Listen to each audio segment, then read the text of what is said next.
number 7 for MTH 240. We will do. Let me write down exactly what the topics are. I mean, of course, everybody knows, but so the mini test tomorrow is on 5.5, 5.5, which is alternating series. Right, alternating series tests. Right, alternating series tests. Let me open this up, and then also 5.6 is on root test, ratio test, and technically also just a general strategy for using the tests, right? And that's sort of what we're going to go over. So that's in general what it is today. I do have calculus notes, which I realize I have to actually, I updated them again, so I'm going to download them. I do have calculus notes. They actually go up until 6.1. They include 6.1. I didn't do 6.2 yet. Yeah. So 6.1 is complete in there, so if you want to look at 6.1. But yeah, of course, that means it also includes the stuff for today. So if you go to homework help in MTH 240, then you will find them there. So there you go. Click those two notes. MTH 240. It's the 21st edition, 21st download. So I will also be referring to those as I go here. So I have them in front of me. Yeah.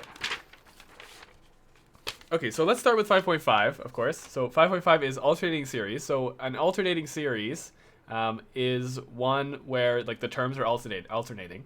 Essentially what that means is that there's something inside the sequence that, or the series, I guess, something inside the series that makes that flips between 1 and negative 1 every time n goes up by 1. So for example, if you had negative 1 to the power n, right, then if n was 1, it would be negative 1. And if n was 2, it would be 1. If n was 3, it would be negative 1. So this is an example of something that makes a sequence or a series alternating, right? Another example would be negative 1 to the n plus 1. It just changes the order of which one's positive, because now your first term will be positive if you do that. As n minus 1 will do the same thing. But we usually call it n plus 1. So if an is negative 1 to the n of some other series, bn, right? Or negative 1 to the n plus 1 of some other series, bn, then an is alternating, right? If it's one of these two cases, then an is alternating. Actually, before we keep going, can we, could someone say something in the chat just to make sure that the recording is catching the audio from Discord as well? Could someone say something? Hello, hello. Oh, sorry. Right as you said that, I clicked away. Sorry, one more time. No, it's not. Good thing I checked. It is not recording. There we go. One more time. Yes, very good. Okay, we're in the recording now, and we're good. Okay, so yeah, so an alternating series is one where, thank you, is one where we have one of these things that is making it alternating, either this or this in it. So there's a lot of forms of this too. It doesn't just have to be negative 1 to the power of n. I don't actually remember what the one is, but there's, okay, well, sine is, we'll do cos actually. So cos is equal to 1 or negative 1 for every multiple of pi, right? For every multiple of pi. So if you have cos n pi, well, if n is 0, you have 1. If n is 1, you have negative 1. If n is 2, you have 1 again. So cos n pi is an alternate, is like a, well, effectively it's, your first term is positive, so effectively it's negative 1 to the n plus 1. Right? These evaluate the same thing because they're integers, because you're only counting integers here, right? So they're effectively the same thing. So if you see something like this, right, in the exact same way that negative 1 switches back and forth between positive 1, negative 1, cos n pi is also going to switch between negative 1 and 1, or 1 and negative 1. Okay, so that's an alternating series. Whenever there is a series, the first term, yep. So the alternating series test is used to determine the convergence and divergence of an alternating series, and is defined as the follows. Okay, so let's define it now. So alternating series test is, well, okay, so AN is an alternating series. Alternating series. Good. Okay. BN is the absolute value of AN. So again, if AN is, negative 1 to the n times BN, then BN is just the sequence that's there, right? It's a sequence that is being alternated between negative 1 and 1, right? So that's another way of saying that, is that BN is the absolute value of AN. Okay. Okay, then if BN is decreasing, I should say if the sequence BN is decreasing, right? And the limit as n goes to infinity of Bn equals 0, then the sum n goes from 0 to infinity of AN converges. Oh, I realized there might be a typo in my text here. I didn't put an AN when I wrote it, so there should be an AN there. I'll fix it after. Okay, so that's the alternating series test. That's just what it is. Let's do some practice of it.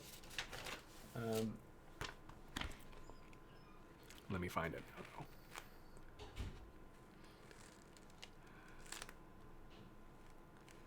Yeah. Yeah. Okay. So let's say I have, let's say I have this. Okay, let's do a simple example of just using this. So let's say I have this series. This is the first example on the page here. So let's say I have the sum n goes from 1 to infinity of negative 1 to the n times 1 over n squared. Right? So this is essentially 1 over n squared, but our first term is negative, our second term is positive, our third term is negative. Alternates between that and that. Any question? No? I think we're good? Okay.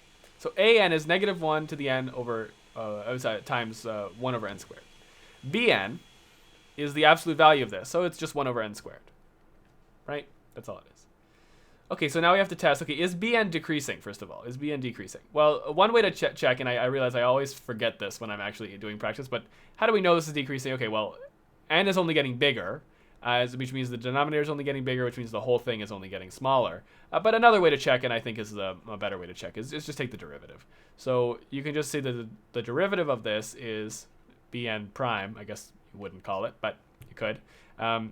Bring the exponent down, so negative 2 over n cubed, and this is always negative, right? This is always less than 0, so therefore Bn is always decreasing. Well, for n greater than 1, greater than 0. Oh, greater than 1. Okay, so well, it doesn't actually matter if we call it since it's n. So we know it's decreasing. Okay, Bn is decreasing, and the limit as n goes to infinity of Bn has to be 0. If that's true, so this first thing is true here, right? If the second thing is true, then An converges. And let's take a look. So the limit, we just want to see the limit as n goes to infinity of Bn is the limit as n goes to infinity of 1 over n squared, which is 0. So therefore, by the alternating series test, An, the sum, An converges. Right? And that's by the alternating series test. Okay. So any questions about this first example here? I have a question, but not sure about this example. Sure. But say if one of the criteria kind of doesn't go, so say if the limit isn't equal to 0 or it's not decreasing, is the test inconclusive or is it divergent? That's a good question. I think it's divergent. Okay. But I remember Majid saying that you can't just say it's divergent because this test didn't work. You have to prove it's divergent using another test. You need to use the divergent test. Well, no, if you get the limit is not 0, then according to my notes here, if you get the limit is not 0, then it does diverge. Yeah, But that's essentially the divergence test. Yeah. That's essentially because of the divergence test. So if this limit is not 0, then it diverges. I don't know about the decreasing part. But if limit as n goes to infinity of bn does not equal 0, then an diverges.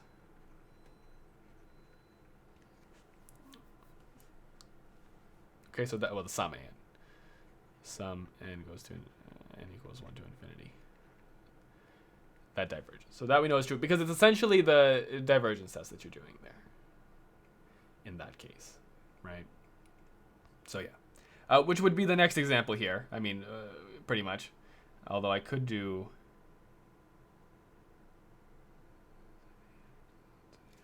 Yeah, that's not that good of an example. Because I only actually have one good example after this, so let's just do it. The next example I have is the sum n equals 1 to infinity of negative 1 to the n plus 1, n over n plus 2. So an is negative 1. So the question is find, convergence, divergence for this series. So an is that, which is just what we get in our series. Bn is the absolute value, so n plus 1, n plus 2, I mean, right? Well, we want to just say, okay, well, is Bn decreasing, first of all, right? Is that going down? So, I mean, I can take the derivative, I guess. So, Bn prime is, first of all, Bn is just n plus 2 to the minus 1. So, Bn prime is the derivative of the first one times the second one, plus the first one times the derivative of the second one. Minus n plus 2 squared. Is this always negative? Let's see. It probably is. It seems like less of a problem. Usually is always decreasing. Could we tell right from the beginning it's always decreasing? You could, because there's a value at the top. What value at the top? Because it's n over n plus 1. Yeah. The bottom, and that will always increase. Because there's no way for it to be negative. So the top part will always be positive, and the bottom part will always be positive. So but it has to be decreasing. It has to be it doesn't just have to be positive. It has to be decreasing as well, right? That's the problem. So yeah. When you take the derivative, you can see the second term is larger than the first term, so it's going to be decreasing. Oh yeah, that should be this should be a plus there. Yeah, okay, that makes sense. Sure, let's just say that. Yeah, the first term is the second. You're subtracting something bigger from this, so this is going to be negative. So Bn is always less than 0. So we can do the alternating series test. So now we just have to say, okay, well, what's the limit as n goes to infinity of n over n plus 2? Well, that's 1. So therefore, the alternating series test, by the alternating series test, an diverges. Right? And there's that. By the way, to answer that person's previous question, if the limit as b of n equals 0, but b of n doesn't decrease, that's inconclusive. Yeah, and actually I just realized here, yeah, if it's not decreasing, I have in my notes now. If Bn is decreasing, isn't decreasing, it's inconclusive. If the limit is not 0, then it diverges. So if, I'll put this here, yeah, I have it in my notes, right? So this is if not decreasing, then it's inconclusive. Inconclusive, yes, good. There we go. Okay, so it was decreasing. So we could do the alternating series test, and we could see the limit was not 0. So by the alternating series test, an diverges. Okay, there we go. So that's that. There's another thing called the alternating series estimation theorem, which I have a feeling is not going to be on the test, but we can quickly cover it. I mean, it's... Sorry? Can you quickly go back up? I just want to take a picture. Of the definition here? Yeah. Thanks. Yeah, no problem. So, yeah, we have alternating series estimation theorem. So let's take a look at that. Alternating series estimation theorem. So to estimate an alternating series, just like we did before. So let's say we have a series, an, right? The sum n goes from 0 to infinity, or n goes from 1 to infinity of an. Okay, let's say this is equal to some s. It converges to some s. How do we estimate what s is? Or in other words, how do we bound the remainder? Because remember, the remainder, well, the sum is the kth partial sum plus the kth remainder. So how do we have a bound on that remainder? Right? That's kind of what we care about. So,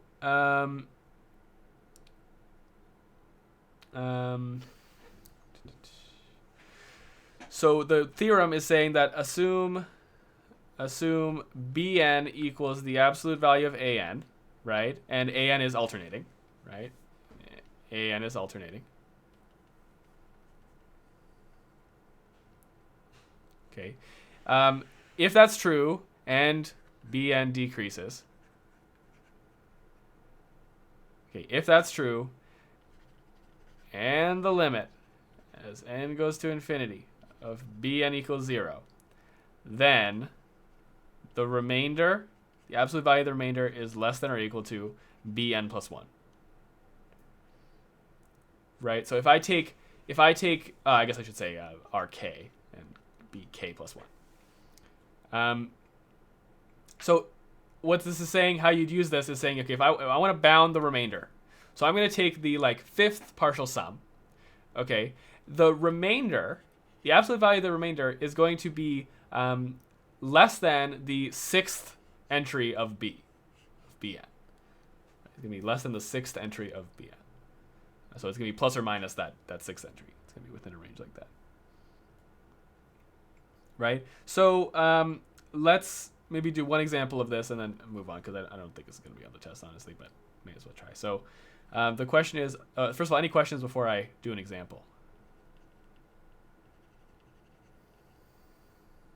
That whole part about the assumption is just saying if it passes the alternating series test. Essentially, yes. That's right. 1 over n squared. So approximate the sum n goes from 1 to infinity of minus 1 to the n, 1 over n squared by S5,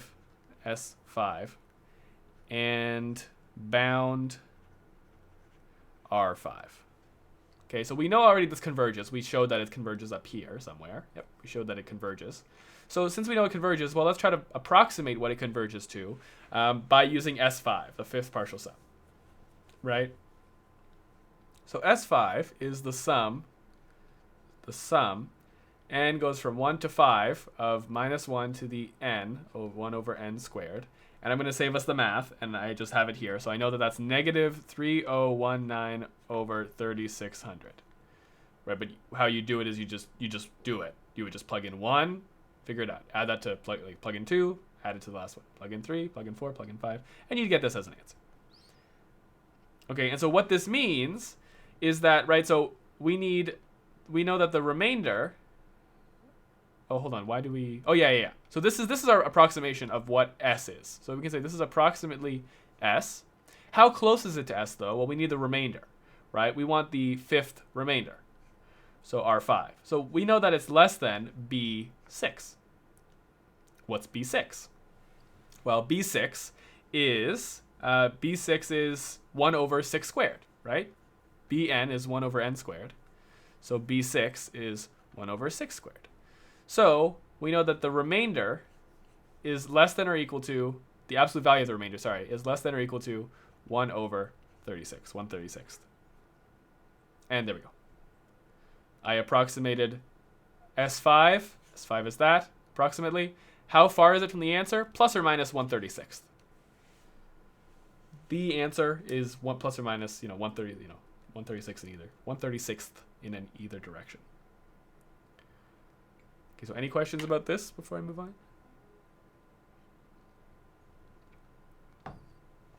Okay, I think we're good.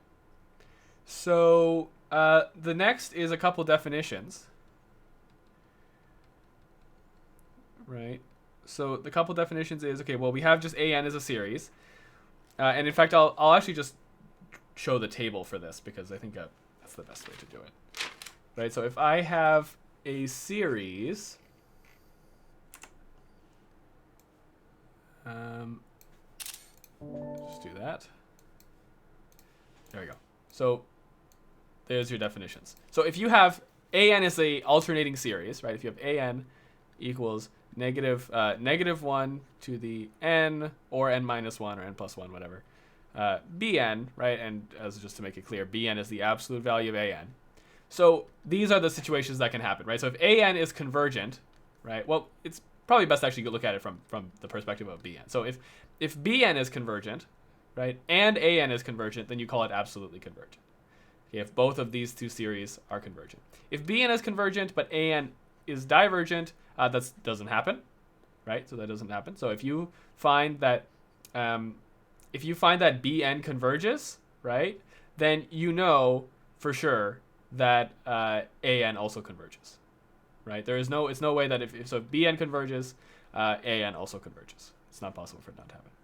If Bn diverges and an converges, right? So remember, an is the one with the negative 1 that's alternating. So if Bn diverges, that's possible. An can still converge. It's called conditionally convergent. And if they both diverge, they both diverge. And that's it. There's our definitions. Okay. So we can have more questions here. We have a question. Yeah. So, an is Bn, but with that negative 1, a term in the front? Yeah, negative 1 to the power n. Or alternatively, it could be negative 1 to the n plus 1 Bn. Okay, so what I don't understand is, what are we talking about when we say absolute convergent? Because if Bn and an are both converging, what other information do we need to know? If an and Bn are both converging, then it's absolutely convergent. That's just the name you call it.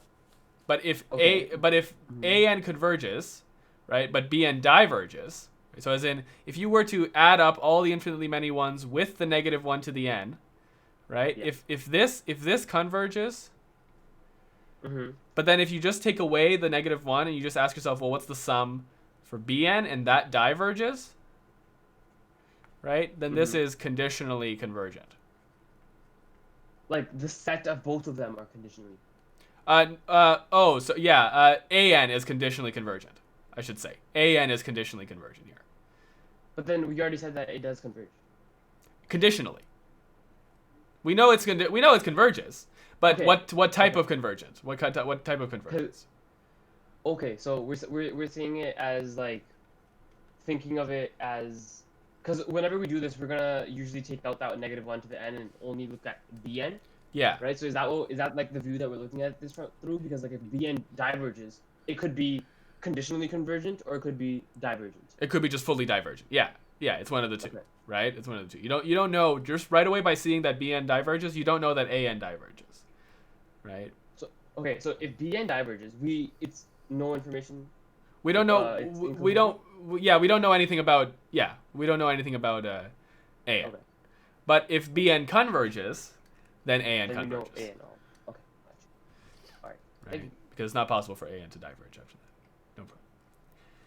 So, okay, find convergence type of. Let's try. Okay, let's try this one. This seems like a little bit involved, so it'll work. So, example. Determine convergence type of the sum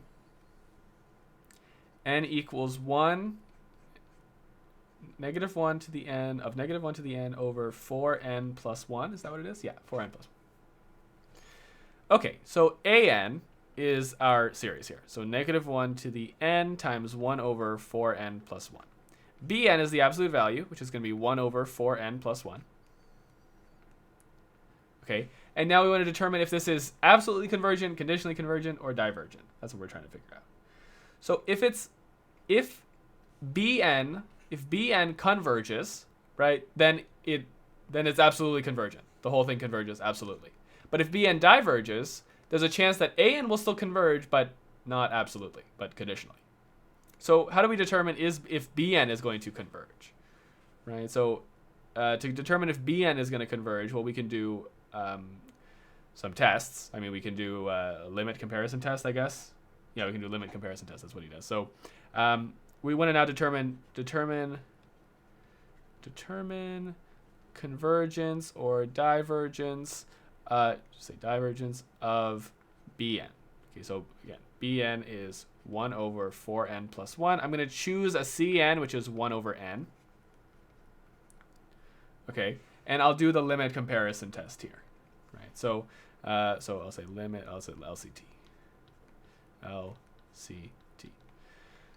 So limit comparison test is limit as n goes to infinity of 1 over 4n plus 1 times n, which is going to be 1/4, right? So what we got out of this, I have to remember, limit comparison test, that means they both do the same thing, I think. So this one diverges, so this one diverges. So therefore, by the limit comparison test, Bn diverges. What we learned from this is that since Bn is the absolute value of An either diverges as well, or it conditionally converges. Okay, it's one of the two, so we don't know which one it is. Okay, and the alternating series test isn't going to help us, or maybe it will help us. Oh, it will help us, yes. What am I talking about? So, I guess I should have done this part second, but whatever, it's okay. So, yeah, we have to figure out which one it is. So let's figure out, okay, does it conditionally converge? Well, one way to do is to do the alternating series test now. So alternating series test, which is we take our Bn. Bn is 1 over 4n plus 1. Right? First you have to ask, is this decreasing? Right? Is it decreasing? Yes, it is, because the denominator only gets bigger, and then so the amount only gets smaller. Okay, and now we have to say what's the limit. So the limit as n goes to infinity. Well, we already know the limit. Oh yeah, the limit is, never mind. Limit as n goes to infinity of 1 over, sorry, not equals, 1 over 4n plus 1 is 0. Since the limit is 0 and it's decreasing, the sum an, therefore, by the alternating series test, the sum an converges. Therefore, the final answer is that the sum an converges conditionally. And there you go. That's the answer. Wait, I have a question. Yes. Are you always allowed to skip the direct comparison test and go to the limit comparison test? Yes. Yes. Oh, okay. Yes. I mean, it might be useful to do the direct comparison test, but yeah, you can do limit comparison. You can do. I think you can do any of the tests as long as you pass the criteria, as long as it passes the things. But the limit comparison test doesn't have a criteria that you have to do the comparison test first. Okay, go for it. Yes. Okay, so what you did here was you first analyzed Bn, and then you did the limit comparison test to get something that's smaller than it. A limit comparison test, you don't. It's just two different. It's just two. Sorry, that doesn't matter. It doesn't matter. Okay. They have to both be positive. Okay. That's it. Okay, and now since we got a value that isn't 0, the C of n and B of n either both converge or both diverge. That's right. So since Should be clear here. Yeah. C of n converges to 0, no? Cn diverges. It's the harmonic series. Oh. It's Sorry, a p. I always get confused with the limit as that function approaches 0 versus The convergence. sorry, of it. Yeah. Yeah, I was getting confused. Okay. Because the limit as the So- function goes to as n goes to infinity is 0, but the divergence 0. test is inconclusive there. Diverges. Okay. So, So that yeah. diverges, then B of n diverges. Yep. That means it either diverges or conditionally converges. So we have to check. Does it? I can prove that. We have to check that if it converges. So I did the alternating series test on an. So I took Bn again. Okay. Took the limit Yeah, as n Bn. goes to infinity. I got 0. Mm-hmm. And that's exactly, well, I checked it was decreasing first, and then I got the limit was 0. Yep. So by the alternating series test, an converges. So since we know an Yep. converges, but Bn diverges, then it conditionally Mhm. converges. Condition. Okay. Gotcha. To be more clear, I should have done this first and this second. I think it was a little maybe adding to the confusion that I did this first. So, if, maybe it would make more sense to do this first. Check if this is limit is 0. That means that an converges, but we have to decide, is it conditionally or absolutely? And to do that, you go back to bn and do some test on that to check if that converges or diverges. So I'd say, I'd say do this second, but it doesn't really matter. I just knew the answer, so that's why I did it like that.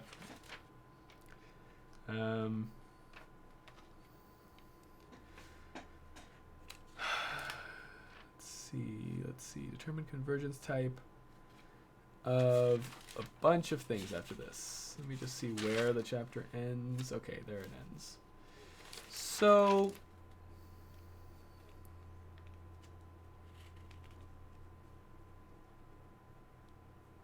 yeah, he does a bunch of complicated examples. Convergence, divergence of divergence.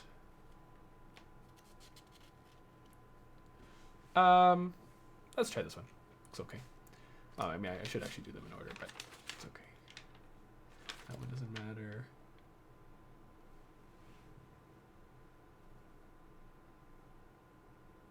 Yeah, some of them are weirdly complicated that he does, and then some of them are just normal questions. So I'll just do the normal questions. There's none like weirdly complicated like what we get on tests. It's like a different kind of complicated. So determine convergence, divergence of this series. The series is n goes from 1 to infinity of -1 to the n plus 1 to 2 to the 1 over n. Okay. So our an is -1 to the n plus 1, 2 to the 1 over n. Our bn is 2 to the 1 over n. Okay, so we need to find convergence, divergence of this. So we have to determine, is bn decreasing, right? So as this exponent gets bigger, right? As this exponent gets bigger, as n gets bigger, sorry, the exponent gets smaller. So 2 to a smaller exponent is decreasing. So yes, bn is decreasing. We can also do a derivative here, but I think that's okay for this one. So yeah, well, okay, let's do a derivative, whatever. So it would be ln 2 to the 1 over n ln 2 times -1 over n squared. So positive, negative. So it's a negative, is less than 0. So we can show that it's decreasing. So now we can do the alternating series test. So we're going to take the limit as n goes to infinity of bn, which is the limit as n goes to infinity of 2 to the 1 over n, right? Which is 2 to the 0, which is 1. So we got it failed here, so therefore by the alternating series test, the sum n goes from 1 to infinity of an diverges.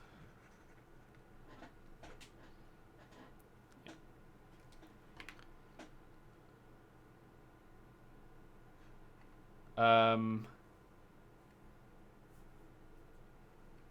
on, did he do something different?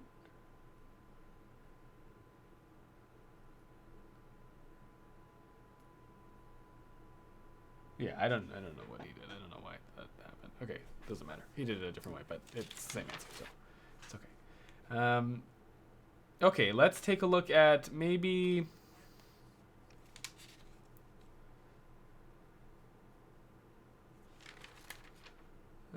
one more here. This one seems kind of complicated, so maybe let's try this one. Seems complicated, but not unfairly. So let's try it. So, and this will probably be the last one from 5.5. So, determine convergence, divergence of the sum. N goes to infinity from 1, -1, n plus 1, square root of n plus 1 minus square root of n. Oh, yeah. That's it. That's the. So an is -1 to the n plus 1 root n plus 1 minus root n, right? Bn is, as you'd expect, root n plus 1 minus root n. Okay, so we have to determine convergence or divergence of this thing? Well, if we take the limit as n goes to infinity. Okay, is this decreasing, first of all? Is this decreasing? Well, we have a something bigger minus something smaller. So, oh, sorry, I want the derivative, actually. So, derivative's going to be painful. As n goes to infinity, this goes to 0. So it looks like it is decreasing. Hold on, why can't we do the alternating series test? Can we do the alternating series test? Bn is that. Yeah, no, I can. This is decreasing. This is decreasing. This is decreasing. Okay, and the limit, yeah, okay, this will work. The limit as n goes to infinity of Bn is 0, right? Because infinity minus infinity, which is just is 0. So, sure, this works. So it is 0. So that means therefore an converges. But we have to determine convergence type. So is it absolutely convergent or conditionally convergent? So that depends on the divergence or the convergence or divergence of Bn, right? Of the sum n goes from 1 to infinity of Bn. So we have to determine now, okay, does this converge or diverge, right? Bn is the square root of n plus 1 minus the square root of n. So we can do this now. So divergence test, take the limit, you get 0, inconclusive. Okay, what's the next test we know? Integral test. Is it continuous? It's continuous for numbers greater than -1 or greater than 0. So, yeah, well, or greater than or equal to 0 actually works. So it's continuous. Remember the criteria for the integral test is continuous. Yes. Is it positive? Yes. Is it decreasing? Yes, for a similar reason as what I set up here, right? So this one is going to, so it's positive because it's a bigger number minus a smaller number, so it's going to be positive. So it does pass the integral test, so we can integrate this. And it's just going to be, so let's do the integral test then.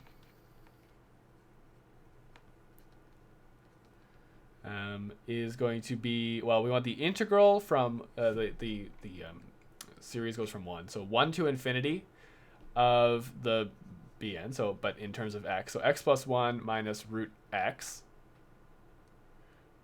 Right? Yeah. Let me see this for a second. Yeah, that makes sense there. So dx. So we can integrate this. I mean, we split this into 2 integrals. So it's going to be the integral from 1 to infinity of the square root of x plus 1 dx minus the integral from 1 to infinity of root x dx. So this first one, you need a u sub. U equals x plus 1. Du equals dx. So this is the integral from 1 to infinity of u to the 1/2 du minus, okay, well, x to the 1/2, add 1 to the exponent is 3/2 divided by the new exponent, so 2/3 x to the 3/2 evaluated from 1 to infinity. And you then have to change the bound from 1 to 2. I don't change the bounds when I'm doing the u sub. I don't change the bounds. You can. It's just that I find it to get more confusing. So I leave the bounds where they are, and then just switch everything back to x after, sub x back in, and then you won't have a problem. So yeah. So then here, this is going to be same thing. 2/3 u to the 3/2, no du, evaluated from 1 to infinity minus. Okay, well, this is infinity. This is divergent. This is divergent. Since this diverges, Bn diverges, right? Therefore, by the integral test, the sum n goes from 1 to infinity of Bn diverges, right? Therefore, An, sum n goes from 1 to infinity of An is conditionally convergent. for the integral test, is it like a for sure every time? Like, let's say if the f of x, if the function converges, that means the series also converges. But if the function diverges, we know the series also diverges. Right? I know for sure it's one of the directions. Let's just check the other one too. Here, integral test. Divergence and integral test. So the integral test is yes, it does go backwards because it says the integral from b to infinity of f of x dx converges if and only if the sum converges. And so I think if and only if means you go backwards too. So there you go. All right. And So the same thing for diverges, right? If the function diverges, if the function diverges, the series. That's what I used here, right? The function diverged, Okay. so the integral diverged, so the series also diverged. Yeah, I don't get how you prove like limit of Bn converges like above. Limit of bn up here. Limit is Yeah. b. Well, like how I got 0. Yeah. Well, I just got 0 because if I plug in infinity here, it'll be the square root of infinity minus the square root of infinity. You know that both the infinity would cancel out. It's just, yeah, I mean, that's not a very good way of doing it, but yes, that does work for here. Yes, that does work. Like, yes, Okay. infinity minus infinity. That'll cancel. Because as much as this grows just as much in the negative direction. So in this case, it does cancel out, right? The limit is 0. I don't know how you do the limit more formally. I'm not really sure. But anyway, so the answer is conditionally convergent. AN is conditionally convergent. Okay, let's move on to the ratio and root test, unless we have any more questions for 5.5. Otherwise, I'll move on to 5.6, which is the ratio plus root test. Wait, is infinity minus infinity L'Hopital rule? Is it? I'm not sure. I don't know why. It's giving me one of those vibes. It does, see, but I don't think so. No, because Is- you have to get, well, let's see, is infinity minus infinity defined? Infinity minus, It's a L'Hopital rule. It's type 6. I just checked. yeah, here, let me L'Hopital rule. Okay, yeah. So then we do this with L'Hopital's rule to evaluate this limit. How would I do that though? Split the limits. It's No, basically you like probably multiply by the conjugate because you can. Let's you try basically it. just want to get it into a fraction form. You want to get into a fractional form Let's try it. into one fraction. So, trying limit as n goes to infinity of bn. So we want the limit as n goes to infinity of the square root of n plus 1 minus the square root of n. Okay, so, well, I can't really get it into a fraction. So conjugate seems like the only way to go.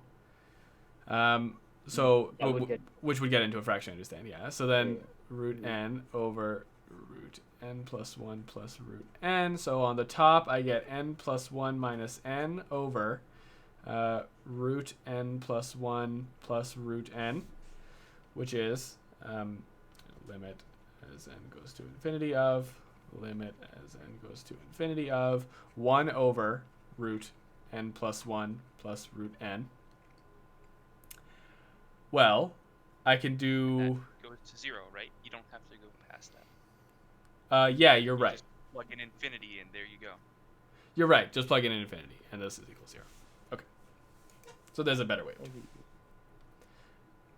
Yeah. Oh, I could do L'Hopital's rule. No, I couldn't do L'Hopital's rule. I mean, this isn't infinity over infinity. Yeah. This. Past that, if it's 1. Yeah, it's 1 over. Yeah. So there you go. There is the me trying the limit. Okay, so now let's move on to 5.6, which is a ratio plus root tests. Okay. So, you have them open here. I think I'll just start by, I mean, there's nothing really else in this section theory-wise except just the tests. So, there is at the end after the test, but nothing really before it. So, ratio test is, so the sum, well, an, sum n goes from 0 to infinity of an is a series. Oops, is a series. then if we calculate the limit as n goes to infinity of the absolute value of an plus 1 over an, and we get some value L out of it, then depending on L, we get a bunch of situations. I mean, we get a bunch of like absolutely convergent, divergent, or inconclusive, right? And before I actually show those terms, I'll show the root test because they have the same conditions. So again, I have a series an. Root test is saying, okay, well, if the limit as n goes to infinity of the nth root of the absolute value of an equals the same L. Well, it doesn't have to be the same L, but we're going to put conditions on the same L. Then, if L is between 0 and 1, including 0, then an absolutely converges. Okay. If L is greater than 1 or L equals infinity, then this is the sum an diverges. Okay. And if L equals 1, then inconclusive. Okay, so you don't have to do both tests at the same time. This is the ratio test, this is the ratio test, and that's the root test. But they have the same conditions on L, on the result you get of the limit. So you check these things. If it matches, then you do it. Okay, so let's try a couple. They're very useful for factorials. So let's try this one. So if you have, for example, and I have a feeling the test will have a factorial. So let's try it. The sum n goes from 1 to infinity of n to the n over n factorial. So, okay, an is n to the n over n factorial. I'm going to try to do the ratio test here. So to find the ratio test, I'm going to take the limit as n goes to infinity of the absolute value of an plus 1 over an. Okay, so what is that going to be? So another way to write that is it's an plus 1 times 1 over an, right? So an plus 1 is going to be n plus 1 to the n plus 1, right? Over n plus 1 factorial times n factorial over n to the n. We want the absolute value of this. We can drop the absolute values immediately because it's all positive. So, doesn't matter. Right. So there we go. Now we got to take the limit. We want the limit as n goes to infinity of this. So we can start to simplify. Now, factorials have the special property that if I write this, right, n plus 1 factorial, right, remember what that means is it's n plus 1 factorial is n plus 1 times n minus 1 times n minus 2 dot dot dot 2 times 1. There you go. 3 times 2 times 1. Right? But you can just call this n factorial. So n plus 1 is n plus 1 factorial is n plus 1 times n factorial. So we can rewrite this as the limit as n goes to infinity of n plus 1 to the n plus 1 over n plus 1 times n factorial over n to the n. Okay, well, that's nice because n factorials cancel, so we have no more factorials here anymore. That's convenient. We don't like factorials. So we take the limit as n goes to infinity of this. Okay, well, we actually have another thing, n plus 1 on the top and bottom. So this is actually just n plus 1 to the n over n to the n. I'm going to make sure that's right. Yep. Well, I could rewrite this as the limit as n goes to infinity of n plus 1 over n to the n. And this can again be rewritten as 1 plus 1 over n to the n, which is e. So we got e. Let's take a look. That's what our L is as our answer. So is E between 0 and 1? No. Is E greater than 1? E is greater than 1. So, therefore, by the ratio test, I should say ratio, not rat. By the ratio test, the sum n goes from 0 to infinity of an diverges. And there you go. So any questions about how I did that?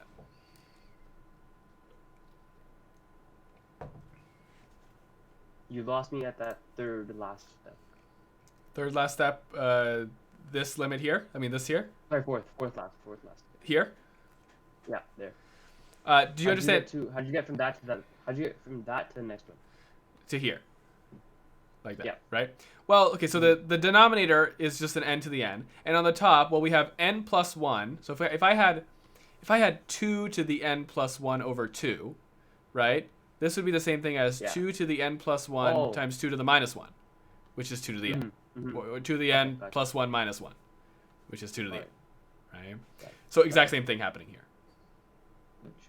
Thank you. No problem. So I'll circle that. And I'll say that applies here. Say applies here. There. So, yeah, there we go. There's that. Any other questions about this one?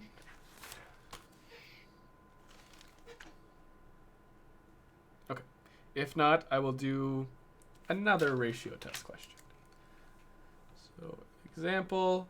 The sum n goes from 1 to infinity of -1 to the n factorial cubed over 3n factorial.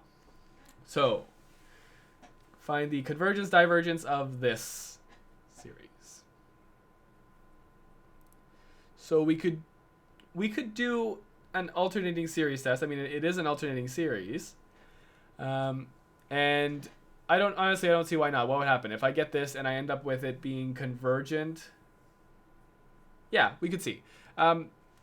Which actually probably is how I would do it. So maybe let's I'm going to stray from how the solution is, and I'm going to do it like that, and I'll see what happens. So an is that.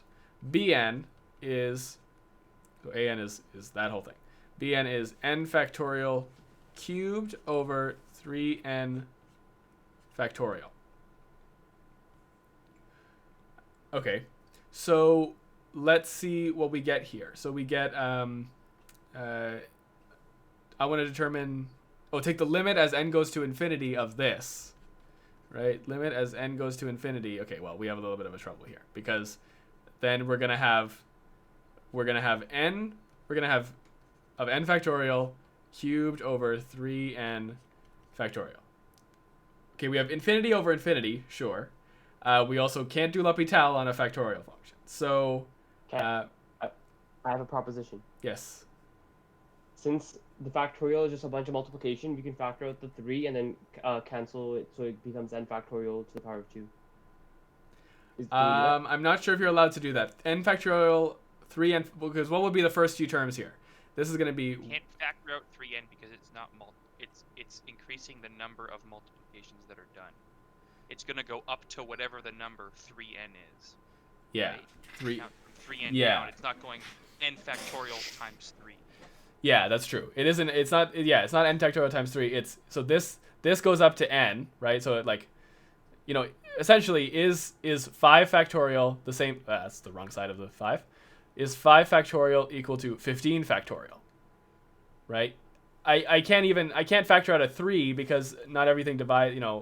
That wouldn't be the same if I factored out a 3, because this is, right, this is 5 times 4 times 3 times 2 times 1, and this is 15 times 14 3 times 2 times 1. Okay, I can factor out a 3, I mean divide, yeah, I guess I could factor out a 3, but it wouldn't be the same, because this would be 3 times 5 times 4 times 2 times 1, and this would be 3 times 15 times 4 times, 15 times 14 times times 2 times 1, or I should say times 4 times 2 times 1.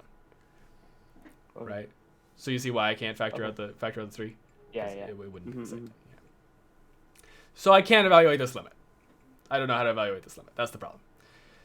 So I'm going to do the ratio test because there's a ratio of things, and I don't know. That's just something that I think might work because we're having a test on the ratio. I mean, the test is on the ratio test, so let's give it a try. The ratio test is to evaluate the limit as n goes to infinity of the absolute value of an plus 1. I'll write it again. An plus 1 over an, which in our case here would be the limit as n goes to infinity of -1 to the n plus 1 times n plus 1 factorial cubed, n plus 1 factorial cubed, over, over 3n factorial, so 3 n plus 1 factorial, times 1 over an, which is going to be which is going to be 3n factorial over -1 to the n times n factorial cubed. We want the absolute value. So, well, we can take... Oh, what?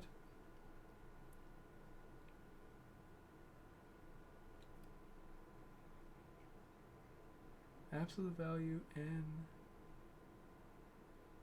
That doesn't quite make sense. Okay, so the next part that I have here is that these cancel. I don't actually see how they cancel though. Wait a second. Why do they cancel? Because this would end up being -1 to the power 1, which is -1, and then you're taking the absolute value? Yeah, okay, that's irrelevant because it's an absolute value.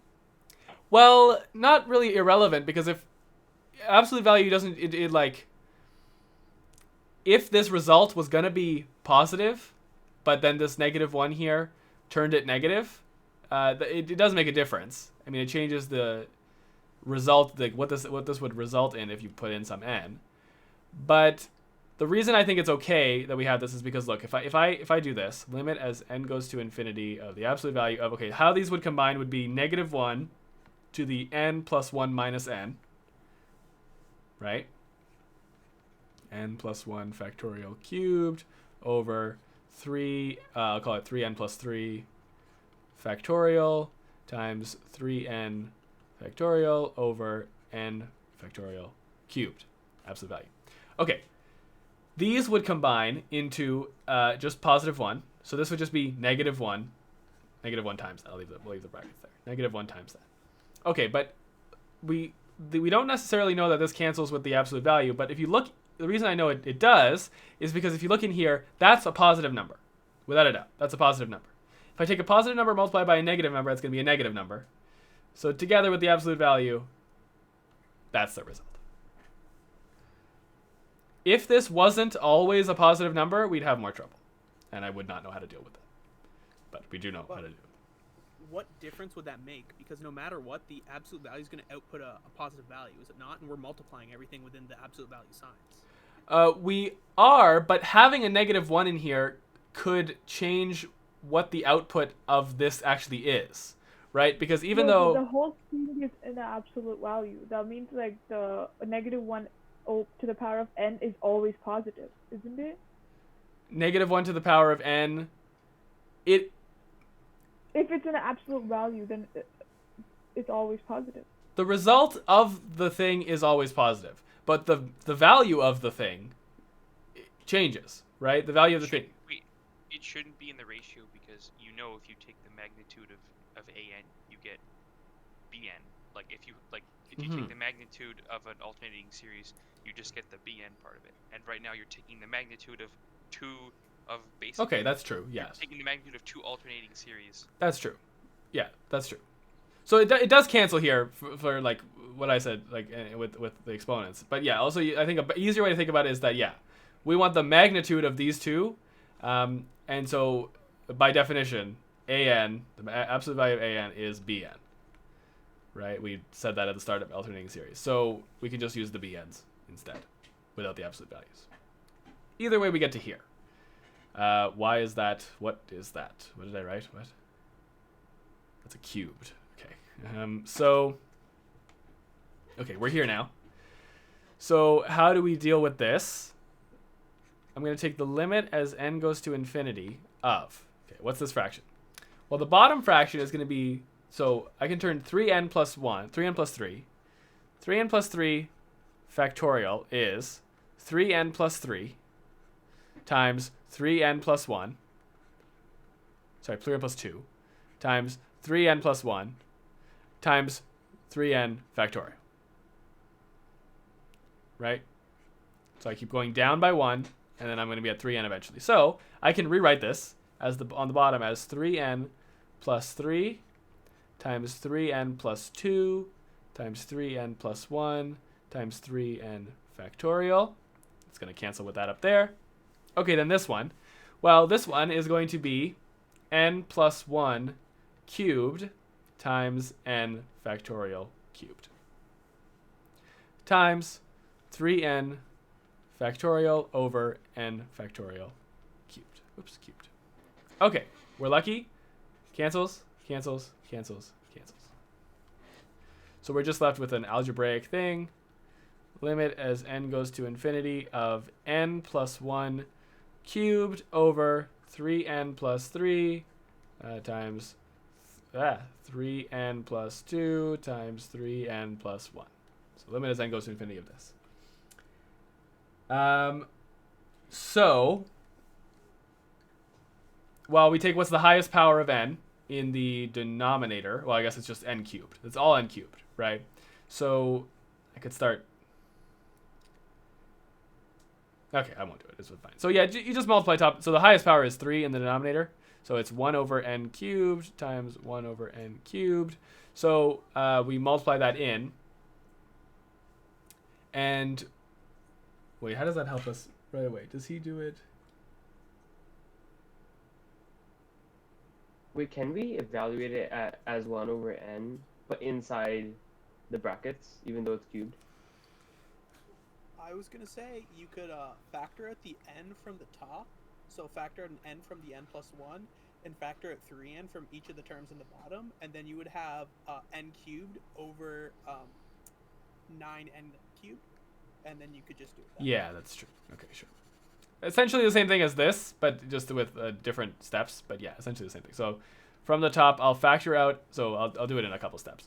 So I'll just say L for limit is going to be. So I'm going to factor out an n from the top. So it's going to be n times 1 plus 1 over n cubed over. Yeah. Then on the bottom, I'm going to factor out a 3n from each of the terms. So it's going to be 3n times 3n times 3n times 1 plus 3 over 3n times 1 plus 2 over 3n times 1 plus 1 over 3n. Duh. There we go. So this is going to be, like you said, right? 9n cubed.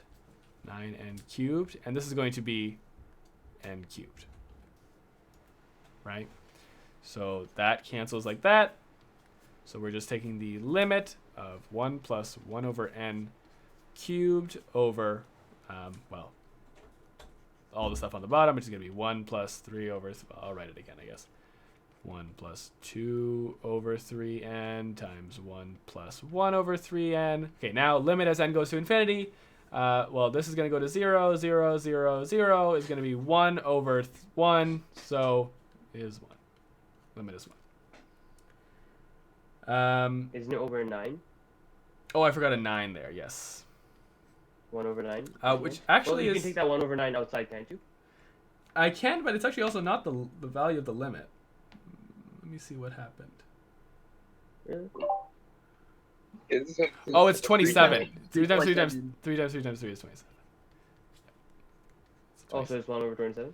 Yep, so the answer is 1 over 27, which doesn't really actually change our output, but is less than 1. So if we go back to our rules here for the ratio test, we got 1 over 27, which is between 0 and 1, and is absolutely convergent.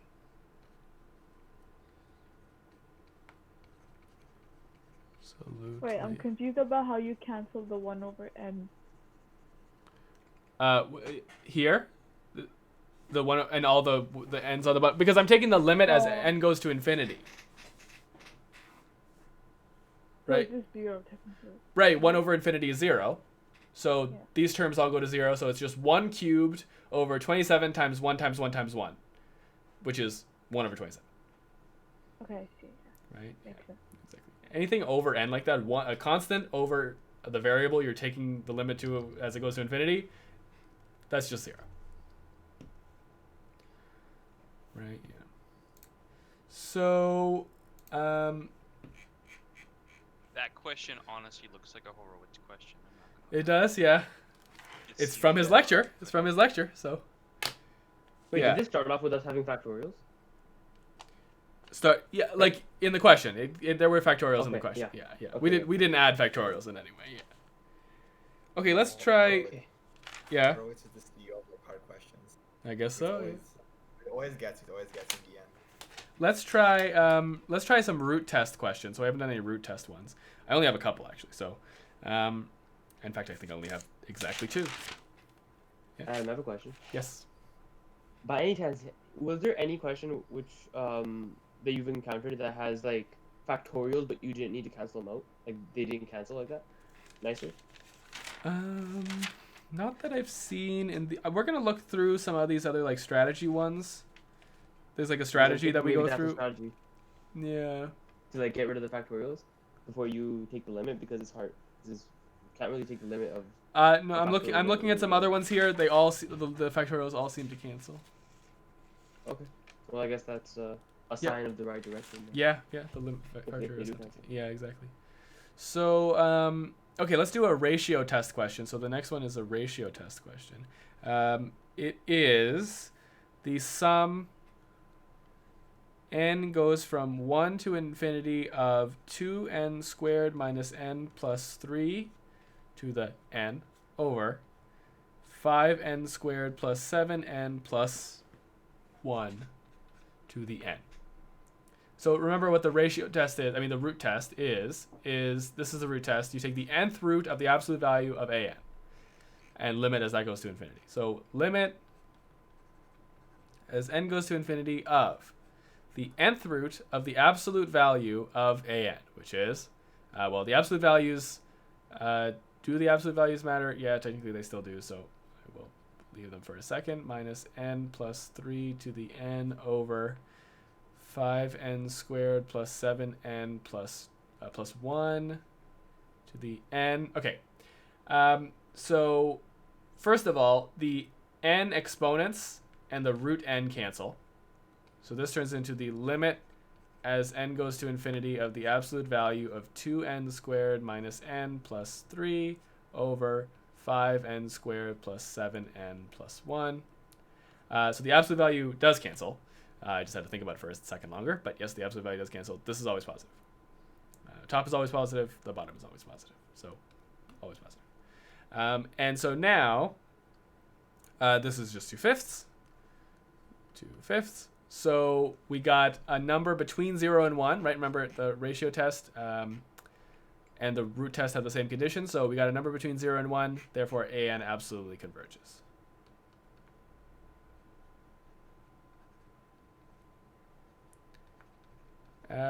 Absolutely converges. There you go. Okay, any questions about that root test question? Oh wait, this is a whole question, right? Yeah, this whole question. Yeah, can you just take your, I need to like take it, like just think about it. Sure. Like, I don't rethink it. Thank you. No.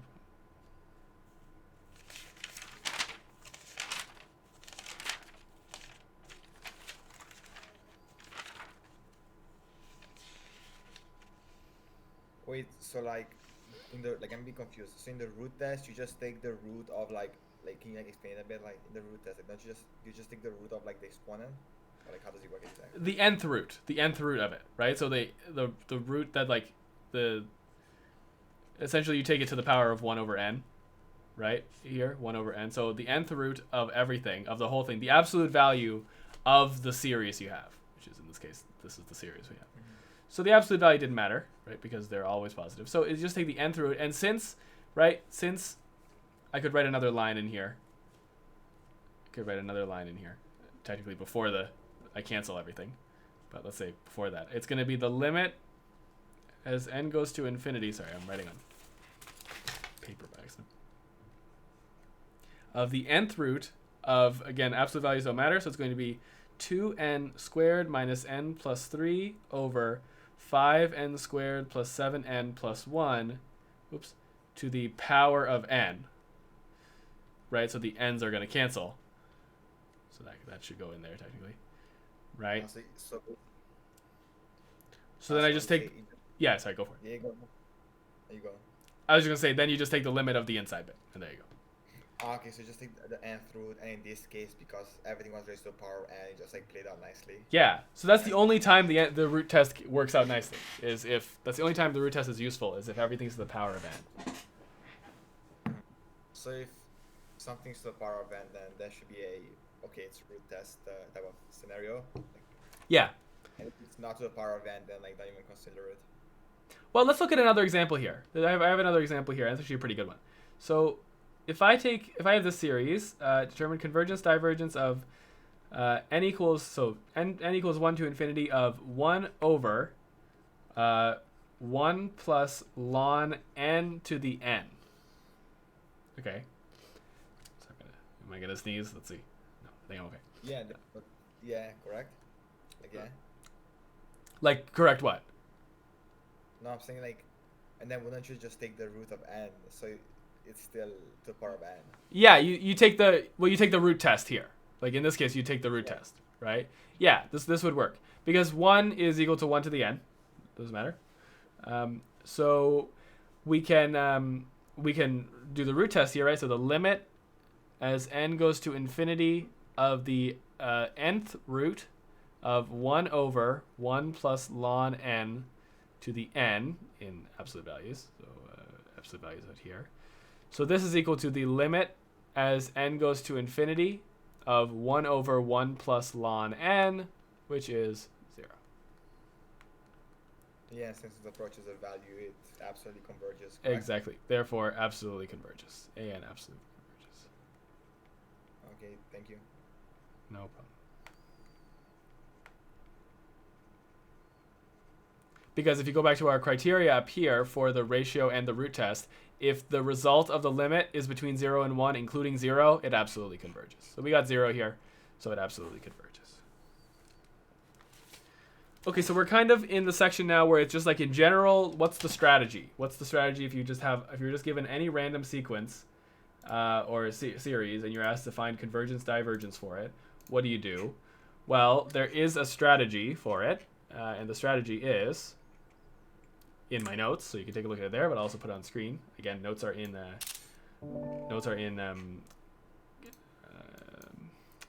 homework help for MTH 240.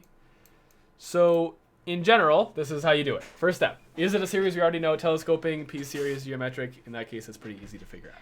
Is it alternating? Use the alternating series test. Is it structurally similar to a P-series or geometric series? As in, is it algebraic, right? So something like this is algebraic, right? If you ignore the n's, the power of n's, this is algebraic. So you could use a P-series, right, to figure out what it is, right? To figure out compare it to a P-series to figure out if it's convergent or divergent. Or if it's similar to a geometric series, use a geometric series to compare it to. So comparison test or limit comparison test. Does it involve a factorial or an exponential? Or like something to the power of n, then ratio and root tests are useful, especially factorial. So factorial goes very well with the ratio test, and if it's something to the power of n everywhere, root tests are useful. If nothing works, try the divergence test, and then all you're left with is just see if the integral test applies. If it does, it does. If not, you're out of luck. Adam, I have a question. Yes. It's been quite a while since the geometric series. Can you quickly just go over how we get our information from the geometric series? Yeah, well, so a geometric series is a sum n goes to infinity from n equals 1 of a r to the n. Mm-hmm. Right? Yeah. So when does this converge? This converges if r is between, including -1. I can't remember if it includes it or not, but I think it includes it. Between -1 and 1. It doesn't include it. Doesn't include it. If you sum up 1 over and over. Yeah, that makes sense. So if r is between -1 and 1, not inclusive, another way of writing this is say that the absolute value of r is less than or equal to 1, or less than 1, not equal to, less than 1, then it converges. Okay. Otherwise, it diverges. So if you're comparing it, you're using it for comparison, it's really easy to see if a geometric series converges or diverges. You just see by looking at the r value. So if I had maybe like 5 over 2, 5n over 2, 5 to the n over 2 to the n, this diverges because this is equal to, sorry, the sum, but I'm not writing the sum, is 5 over 2 to the n. In this case, r equals 5 over 2, which is greater than 1. Therefore, it diverges. Okay. Should say sum here. But. All right. Thank you. Does that make sense? Yep, makes sense. Okay, good. Okay, so we're going to use this general strategy to help us solve these questions. I won't start with the first one because the first one is just a... well, it's a comparison test one, but it's okay. We're past comparison testing, so it's okay. I want to do one that makes us do these things. Yeah, do something that's like more complicated or like more advanced, because yeah, it's like better. Yeah, exactly. Okay, let's do this one. This one doesn't look too bad, so I'm mostly gonna skip the root test ones. Actually, that's not even true. There's only one other root test one that I'm skipping, so it's not like I'm skipping that many.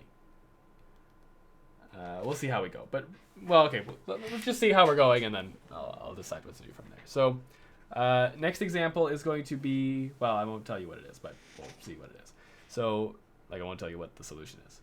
So, sum n goes from 1 to infinity of -1 to the n 5 minus n over n factorial. So, instantly when you see a factorial, try the root test, the ratio test. I mean, try the ratio test. It's just they work together. So, because I could, it's an alternating series, but I can't really deal with the factorial in any other way except the ratio test. So we want the limit as n goes to infinity of, remember, it's an plus 1 over an. Absolute value of an plus 1 over an. So that's -1 to the n plus 1 times 5 minus n plus 1. I should say n plus 1 in brackets.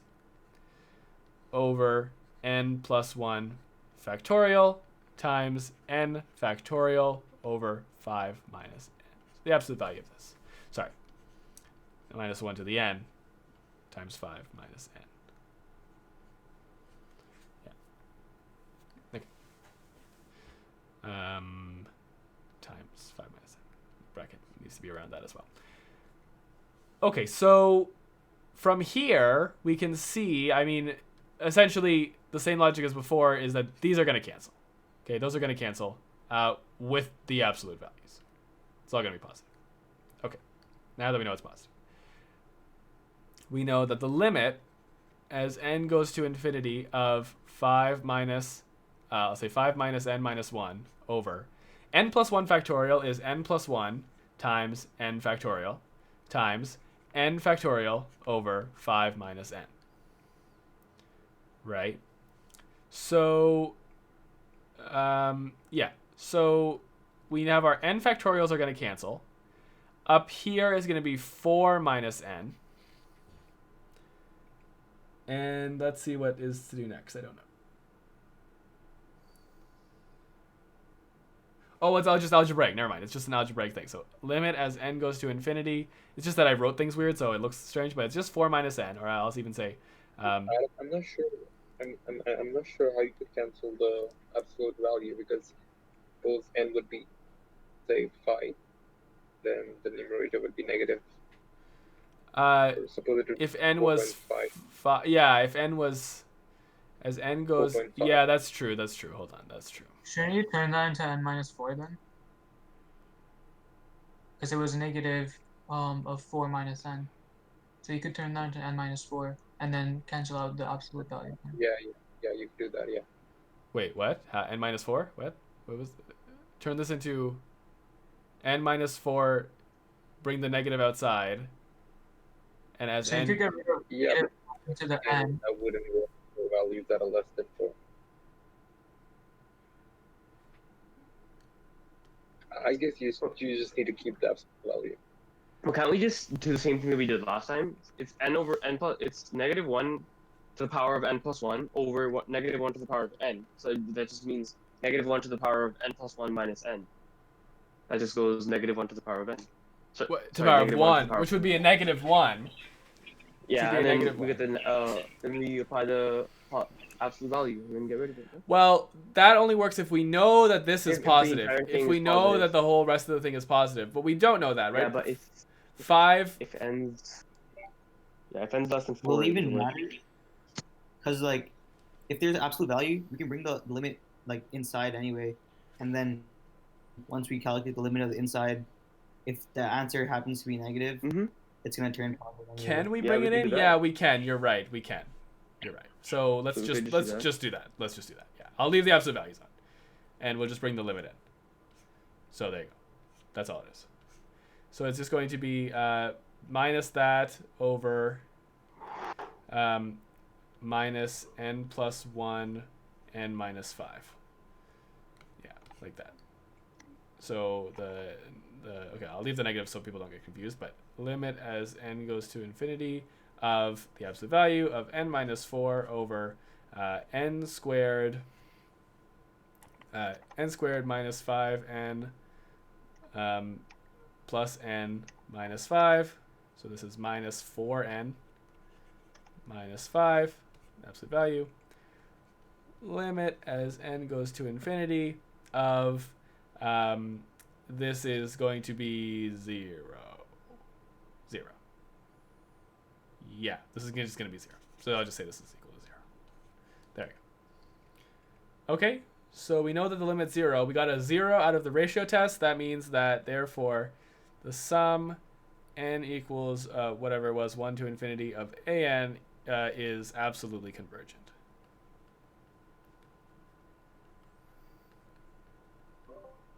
Question. Yeah. Absolutely convergent and convergent, like, are they the same thing or no?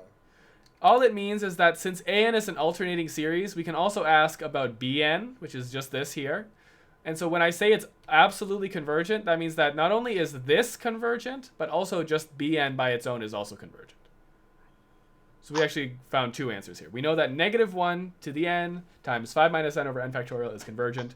We also learned that 5 minus n over n factorial is convergent. Okay, because I was a bit confused because I was like, why not just say it's convergent, but like... Yeah, it is though, right? It's also convergent because that's... Yeah, an is convergent. This means Yeah. that an is convergent. And the absolute value of an, which equals bn, is convergent. When we say it's conditionally convergent, don't we mean that we don't know? When we say an's conditionally convergent, we mean that an converges, bn does not converge. Oh, is that what we mean? Yeah, conditionally convergent means that that the whole series converges, but if you were to just take the bn's, those diverge. Oh. That's what the conditionally convergent means. That makes 10 times more sense. And Okay, wait, good. although this doesn't change the answer, didn't we just get rid of that -1 either way, even though we have the positive sign? Like there should be like a -1 to the. There should just be an actual -1 at the front. No. Yes, I guess so. But then that cancels out. No, it doesn't actually. Yeah. No. So, since you factor out a negative from the bottom, right, and from the top, so there should just be one negative, and then that doesn't really change the answer. But I'm just saying. It doesn't change the answer. This is 4 minus n now up here. This should be 4 minus n. So this would still be 4 minus n. There, and but it minus 4 minus n. -1 times 4 minus n. Yeah, there you go. Yeah. There you go. Okay. And then that'll. Yeah. But we got 0 and an absolute value, so it didn't actually change anything. But yes, that is right. Just to be Horowitz. Yes. I mean, pedantic. Okay, I have a question. Yep. So, bn is supposed to be the absolute value of an, right? That's right. So if you were trying to find if bn of this question is going to be, convergent or divergent, yeah, do you put the absolute value around it? You don't do that, but doesn't matter if you put absolute value around it or not. No. By saying that bn equals the absolute value of an, well, but the absolute value of this is just not alternating, right? It's not alternating, so you just forget about the alternating part, right? Otherwise, bn has to be all an alternating series. When you have an alternating series like this has to stay either all positive or all negative, right? It has to stay like that, because if it didn't stay all positive or all negative, it wouldn't perfectly alternate plus, minus, plus, minus, plus. So it has to always stay either one or the other. So in this case, well, let's see what happens. It's 5 minus big number, so it's negative. It's always negative. So essentially, since this is always negative, you just taking the absolute value. It's literally just you just take this. You just take this piece right here.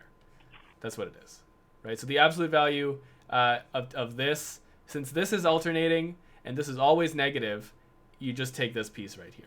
It would be the same thing as this is alternating and this is always positive. You still just take this piece right here. But it will be different if it's not alternating, right? Okay, I think that's. It would be different if it was not alternating. Yeah, I think that's why I'm confused. Yeah, that's good. Okay, let me check off exactly which ones we did. We didn't do that one because that's too easy. We did that one. We didn't do this one. Are you doing questions from the textbook? I'm doing questions from Horowitz's lectures. Oh, I see. Yeah, you want it right from the source, like you want exactly. It right from, Yes. So there's another good ratio test one, and there's two more good ratio test ones. We're finishing at 9, like the usual, right? Yeah. I guess I did write 8:30 on the bottom, but yeah, we can finish at 9. Or just do both, I guess. Like the more the better. Yeah, I don't really mind. We did that one. We didn't do this one, but it's just a ratio test one.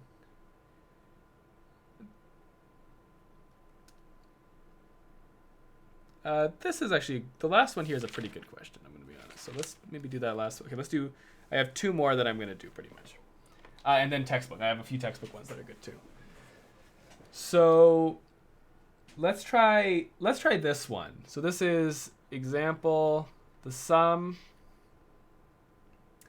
N goes from 1 to infinity of 2n factorial over n over e to the 2n. Okay. Find divergence, convergence, divergence for this function. Okay.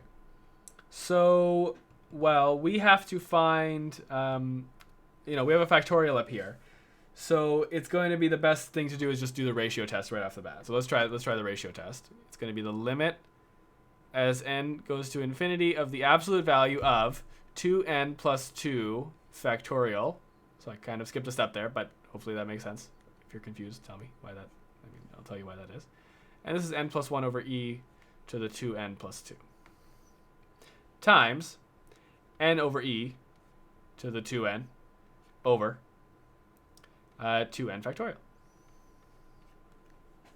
And in absolute values. Okay, everything is positive here, so we can forget about the absolute values. Now, let's see what we can do to simplify this. Well, we want the limit as n goes to infinity of, well, the top one can be 2n plus 2 times 2n plus 1 times 2n factorial over, yeah, I did that right, didn't I? Yeah. Over, well, this is n plus 1 over e times, to the 2n, times n plus 1 squared over e squared, times 2 n, I just say n over e to the 2n over 2n factorial. Okay, first things first, 2n factorial, that cancels. Okay, what can we do next? Well, I'm going to look for a second. Let's see. What is it? N plus 1. Okay, I don't know. Let's look at the sheet. So he gets to here. What is this? What? Times 2n. So then You could combine the n over e to the 2n and the n plus 1 over e to the 2n. Cancel out the e's. Oh yeah. I see. Okay. Yeah. I see what we do. So yeah, we deal with the fractions a little bit more here. So 2n plus 2, 2n plus 1 times, okay, well this is going to be n to the 2n over n plus 1 to the 2n over e to the 2n. Or I'll write it all in one fraction here underneath. So e to the 2n is there, and this is going to be n plus 1 to the 2n, e to the 2n, n plus 1 squared, e squared. So that cancels. And this just ends up being e squared times the limit as n goes to infinity of 2n plus 2 times 2n plus 1 times n to the 2n over n plus 1 to the 2n times n plus 1. I guess I can just leave it as plus 2. I added I gave myself more writing there. 2n plus 1 for no reason, but yeah. Oh yeah, okay, that makes sense. Oh, you know what? No. I do actually need to take this out. This is going to be n plus 1 You could squared. simplify it further. Yeah. Then you could simplify it further by removing the 2 from the numerator, and it'll become 2 into n plus 1. The numerator. 2n plus 2, you could simplify that as 2 into n plus 1. Oh yeah, that's like factor out a 2 here. Yeah. Yeah, that's true. Okay, I'll do that in 1 second. Yeah, I will do that. I didn't think of that, but yeah, I will do that in 1 second. So first, what I'm gonna do is I'm just gonna take this 2n plus. You know what? I'll write it as 2 times n plus 1 times 2n plus 1 over n plus 1 squared times n over n plus 1 to the 2n. So everything to the power of 2n I brought to one little bit there, right? So this is now e squared limit as n goes to infinity of, so this and the square cancels. So it's 2n plus 1 over n plus 1 times n over n. Well, I can write that as 1 plus 1 over n to the n squared. So what I get out of this is 4n plus 2. Well, what I get out of this is e squared times 4 times e squared, which is 4e to the 4. Wait, how do you make it as 1 plus 1 over n? This thing on the inside here, just divide by. Oh, hold on, no, I can't do that. Never mind. Sorry. Yeah, it had to be the opposite Yeah, way, right? yeah. So all we do is this is equal to n plus 1 over n to the n to the negative 2, right? And so essentially it's just a couple more steps. So this is going to be e squared times the limit as n, well, e squared times 4 times the limit as n goes to infinity of 1 plus 1 over n to the n to the negative 2, which is e squared times 4 times e to the negative 2, which is 4. So I get 4 as an answer. It doesn't change my results, but I did get 4 as an answer now.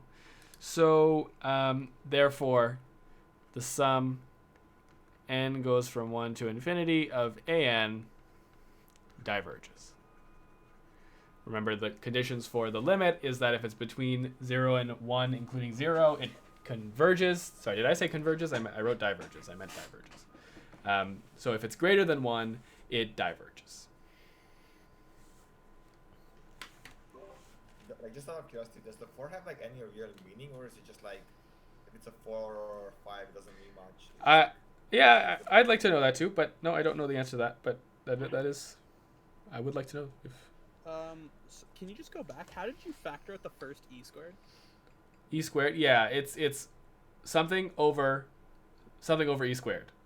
So the e squared is going to go to the numerator at the top here. Like if it makes more sense if I do like 1 over e squared, right? This is Which is equal to e squared. Which Right, is e right, squared. okay. Right. So that's essentially what I have here. I just take it to the front, and then that's just e squared. Wait, sorry. How did you get 4 outside? You know how you factor out? This limit that is a 4. This limit is 4.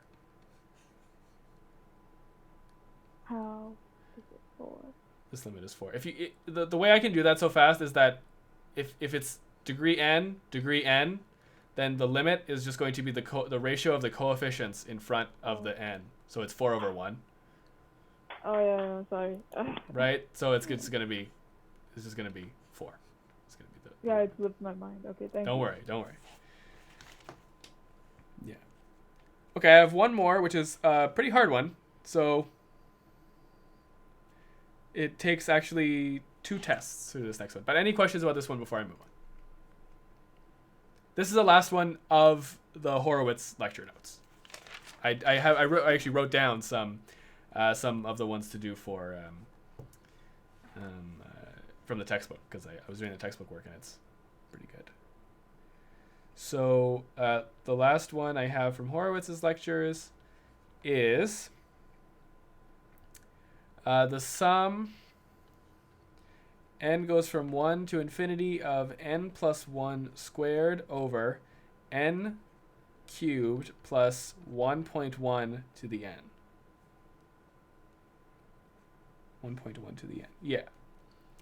Okay. So let's use the strategy that we had up here, right? So first of all, is it a series we already know? No, it's not. Is it alternating? No, it's not. Is it structurally similar to a P series or a geometric series? Well, it's kind of similar to it's kind of similar to an algebraic, like it's algebraic here, right? We have these things. But it is more similar to a geometric series because we have this geometric thing here. So let's try that. Let's say Bn is 1 over 1.1 to the n. So first of all, does this converge? Does this converge or diverge? Wait a second, what?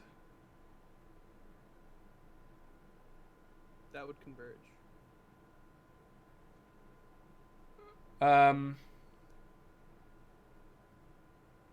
Oh yeah. Wait, 1 over. Yeah, that would converge. Sorry, what I was thinking is 1.1 is greater than 1. So why would that converge? But no, that converges because it's Bn equals 1 over 1.1 to the n.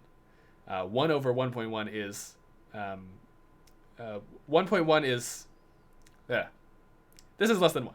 Let's figure out what it is. I can't do it in my head. I don't have my calculator, so I don't know where it is.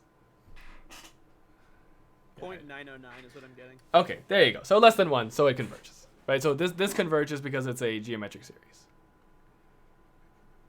Converges. So we can do I'm just going to look at what he does. So he does the limit comparison test for this one.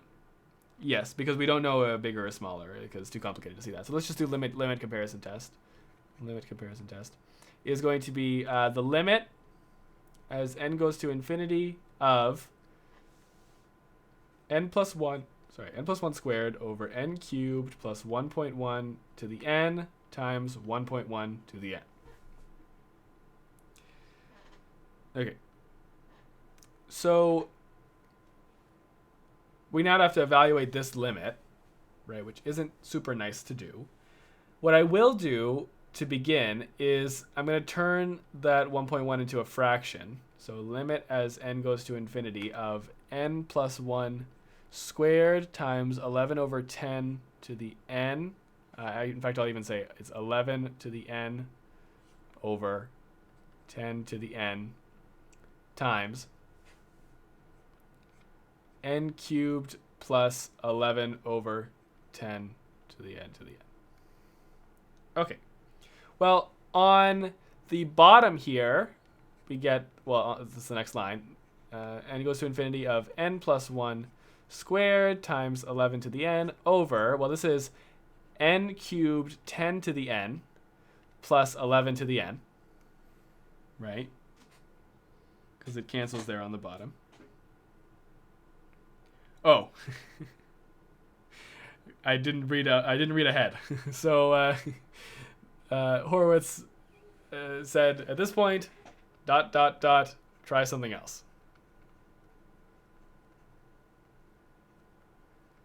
So it didn't work because you can't simplify this anymore. So what we actually do is we compare this to, see this for a second? Yeah, okay, what we actually do is we compare this to, pick Bn to be n plus 1 squared over n plus 1 squared over 1.1 to the n. Make sure I'm doing that right.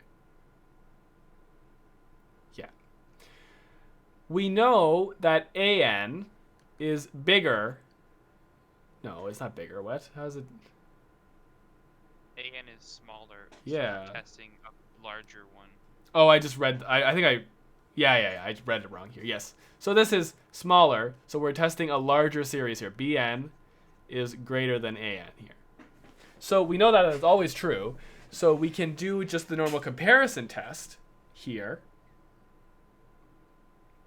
And what's the results of the comparison test? Let me see for a second. The results of the comparison test will tell us that if one of them converges, the other one will also converge. So if we can tell that this converges, then the other one will also converge, right?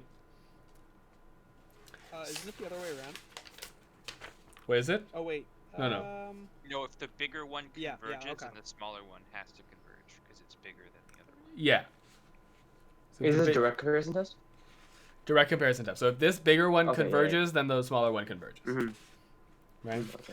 So, let's see. Let's first be able to tell if this converges. Because if we can't do that, then there's no point in doing any of this. So let's first try to see if we can tell if this converges. Here, I'll do it like this. There. So, and we don't care about that. So, to try this, now we kind of change the question. We have to say, okay, does this converge?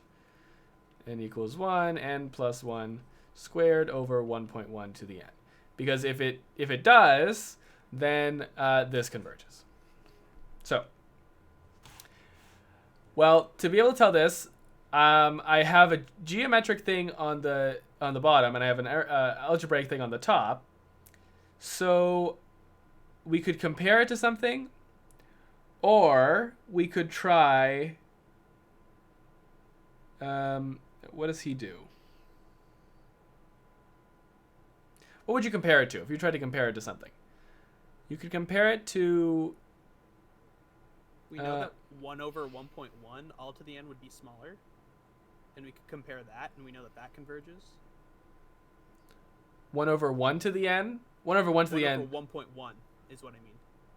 Oh, just 1 over 1.1 would be smaller. But that would be smaller. We're looking. And that wouldn't help us, because that would, if that converges, that doesn't tell us that the bigger thing converges or diverges, though. Right? With the comparison, by direct comparison. If we did,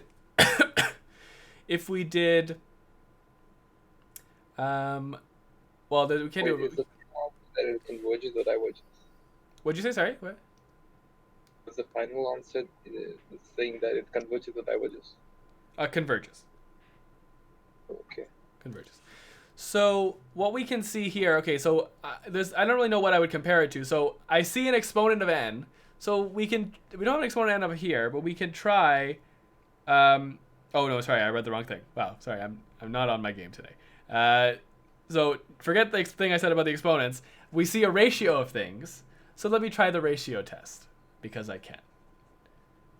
right? So let me try the ratio test. Limit as n goes to infinity of, so n plus 2 squared over 1.1 to the n plus 1. Okay. Times 1.1 to the n over n plus 1 squared. Well, this will work nicely because I can say the limit as n goes to infinity of n plus 2 squared over n plus 1 squared times 1 over 1.1. And now this is 1.1 is 11 over 10, so this is 10 over 11. So 10 over 11 times the limit as n goes to infinity of just this algebraic thing, which is going to be n squared plus 4 n plus 4 over n squared plus 2n plus 1, which is going to be 1. So the answer is 10 over 11, which is less than 1 and greater than or equal to 0. So since it's in that range, and we did the ratio test, therefore, by the ratio test, the sum of the bn's converge. Since the sum of the bn's converge, therefore, by the direct comparison test, the sum of the an's converge. So is that absolutely convergent or just convergent? bn's absolutely converge. An's. Does that mean that an will also be absolutely convergent? I don't know about that.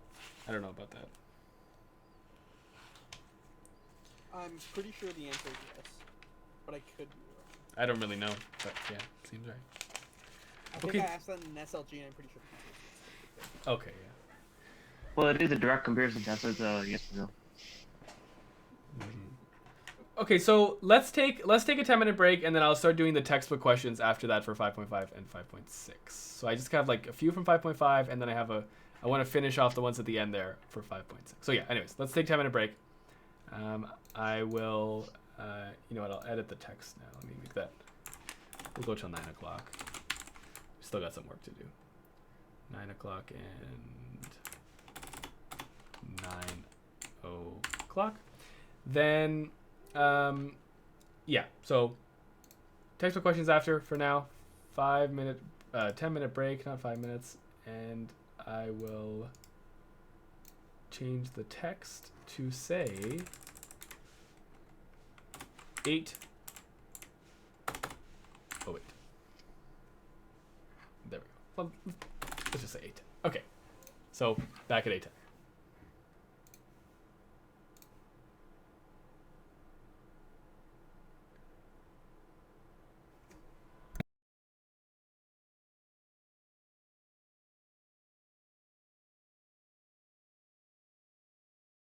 Intermission interview. How y'all feeling today? I'm good. Lit. I'm okay. I'm not. I'm like just kind of like sus about the CPS midterm tomorrow. Yeah, I If feel that. anybody, Wait, what interview? well, I said intermission interview, but I meant tomorrow for the coding midterm. If you guys are in computer engineering, you'll have that. Yeah.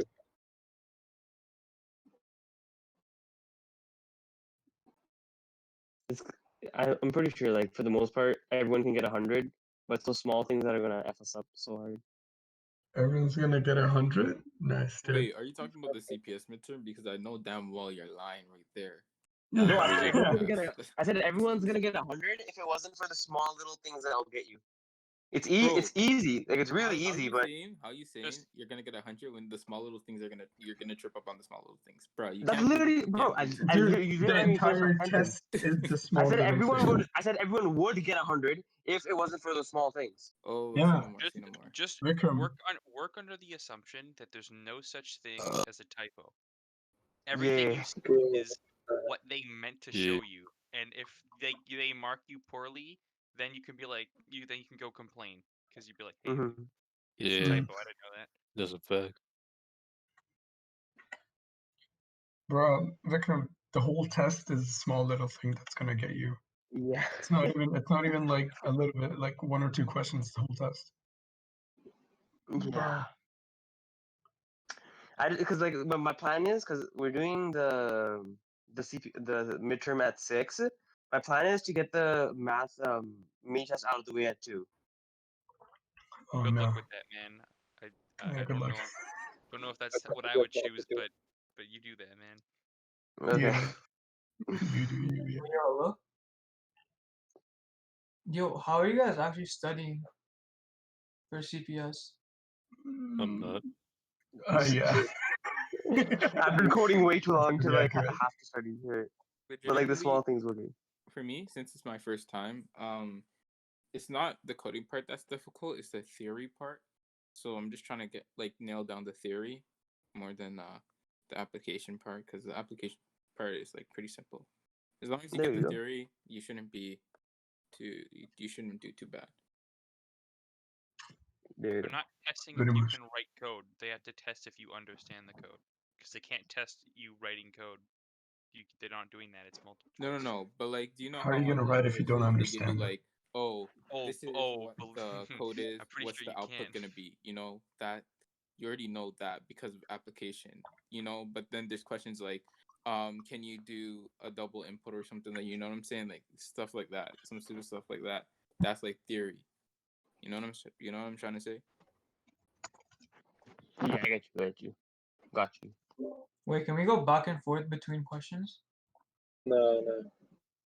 It's Oh, 30 questions. Are there multiple on one page or something like that? No, I don't think so. Okay.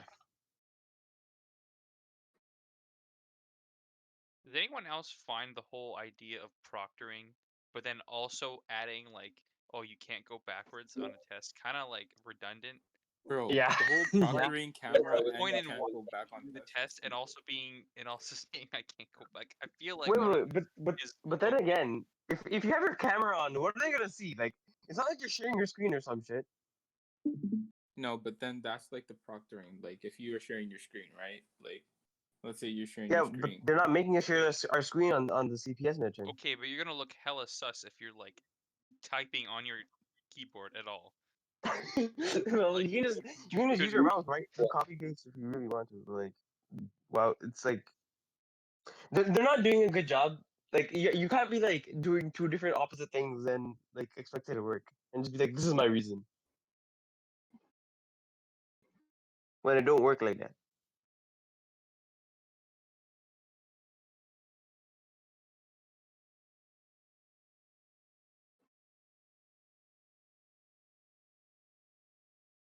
Bro, everyone just went silent.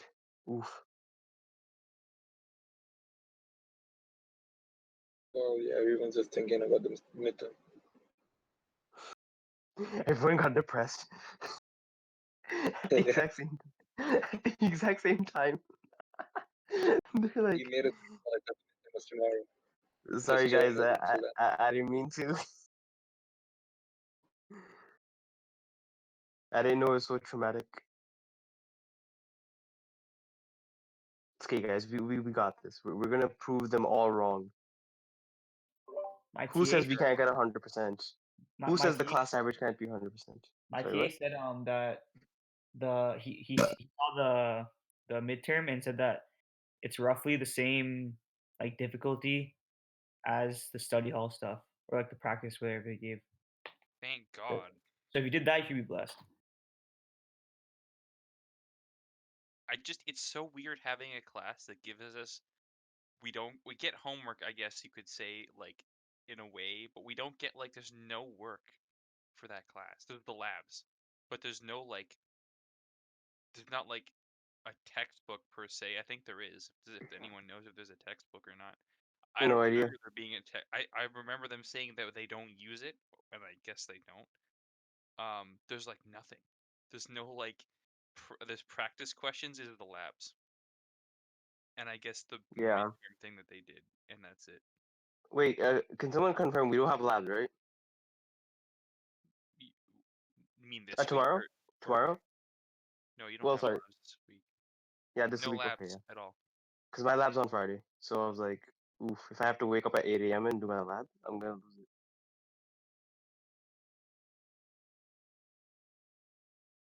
Oh crap! I have something at 8. Why'd you say that?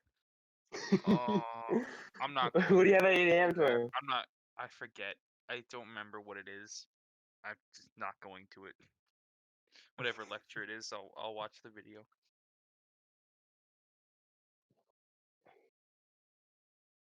Oh no, I don't. Oh, it's a tutorial this week. That's right. Oh, that's right. I don't have to worry Physics? about that. Yeah, it's a physics tutorial. It's not a lab. I thought it Ah, was a lab, and I was like, oh, I have to do the I pre-lab would've, and shit. yeah, I would have lost it. I need to do the pre-lab for lab 4. I've seen that even last year, there's always a grind on the weekend for physics because they do website every week. Do you remember? I remember the days. Yeah, that's just there's no like time off in this. My mom's like, "You can just do this when you're done your work." I'm like, "I'm not in high school anymore." Like, there's no point where it's like, "Yeah, I'm done all my work." At this point, I have to be fine with that. This term was definitely better than last term in terms of like stress anyway for me. I feel like last term, especially taking 2 math classes, oh, that was not fun. Having That 2 was not math classes totally was agree. not not fun at all. Especially since I had Horowitz for both of them. Oh yeah, I heard for both sure. It wasn't like I don't know. Hortz, like he's not bad, but he was always behind, so it was always. And then at the end of the final like push that he did to get all the content in was kind of rough. Yeah. Damn, I didn't have him for calc, but I had him for Algebra. Algebra. Yeah. It took me a while to get used to it, but now I'm like used to it, and I actually like the way he teaches. This So semester. I want to join those 20 people that are in this class right now. But I'm not in this class. That's my point. I'm in Changping Wang's, and Same. I can't understand his accent, unfortunately. I'm in Oh, his really? class, but I go to Majid's. Oh, you go to Majid's? Okay. I Yes, think I had go to. Charles for calc last year, so it lines up. I just understand them now. Oh, okay. Charles was good. I like for some reason the reason he isn't teaching Calc 2 is because people said he's a bad teacher. Well, then again, I think the only reason they didn't remove Horowitz is because what's it called? He's the course coordinator. They couldn't.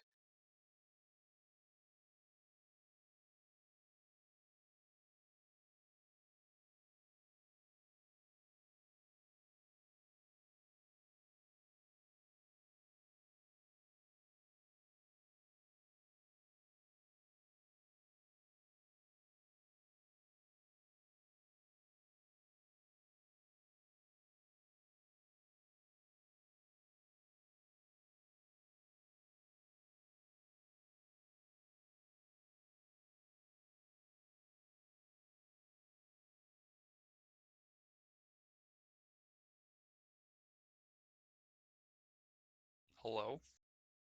Yo, what's good? So that was interesting. The power just went out at my house. Huh. Then how are you still alive? Damn. It's like I mean, I'm dead everywhere. yeah. Like, but here. Wait, so is your room the only one that has power, or something? Or are you on data or No, something? I'm on my phone. Okay. Man's using his data just to be in the math session. I respect it, honestly. It's not like I use my data for anything else. I'm inside like the entire time. Fair enough. Fair enough.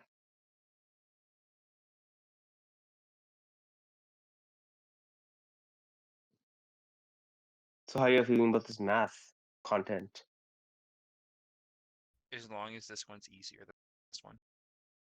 The last one was very guess and check, man. I like it. That's why the mini test was like AIDS, because no one could figure out something to compare it to properly.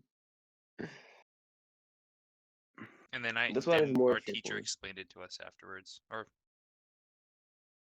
Did we they? asked them how to solve it, and he said, "Oh yeah, you just do this really easy thing." And I'm like, "Oh fuck my Oh life, my honestly." gosh.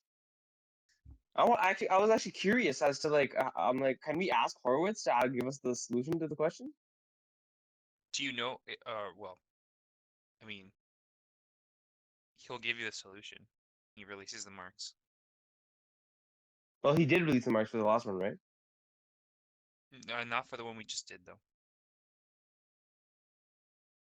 Oh, okay. But your teacher went over that one, the one that we just did. Yes, Who's your teacher? CPW. Oh, CPW. Oh, he doesn't even post the recordings. Nope. Good luck with that. Oh, so he can get away with things like that. Yeah, he probably wasn't allowed to tell us because it was like they didn't even release the marks yet. So Mm-hmm. Well, is there a makeup for the thing? Do they do makeups like that? do they do what? A makeup? Yeah, like a makeup for the mini test. Do they do that? Yes. Yeah. Oh, okay. So that's probably why.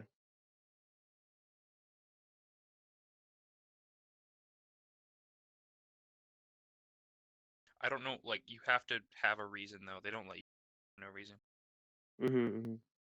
Has to Unlike be the some. last term, where because they were like not prepared. Like you can Okay. write as much as you want on the Ryerson main thing. That our university's prepared with pandemics. The We've most strategized. don't even the most I don't know if it'd be offensive. The most what would you call it? I guess it's either offensive or it's stupid. Where they said that your internet connection is your own. Yeah. Your internet connection is like your own issue. It's not a responsibility of the university. And it they say that after everyone had paid the money. Yeah. You figure it out. Oops. I have the worst internet connection, man. I swear to God. Okay, I got a couple here. Yeah, sorry, you go for it. No, I was just gonna say, how are like I don't know how many of you guys are like not from the same city or like from the same from the Western Hemisphere, let's say. Because I was thinking like if you didn't get to come to campus, how many of you are taking like your classes, but it's like at 3 o'clock in the morning for where you live?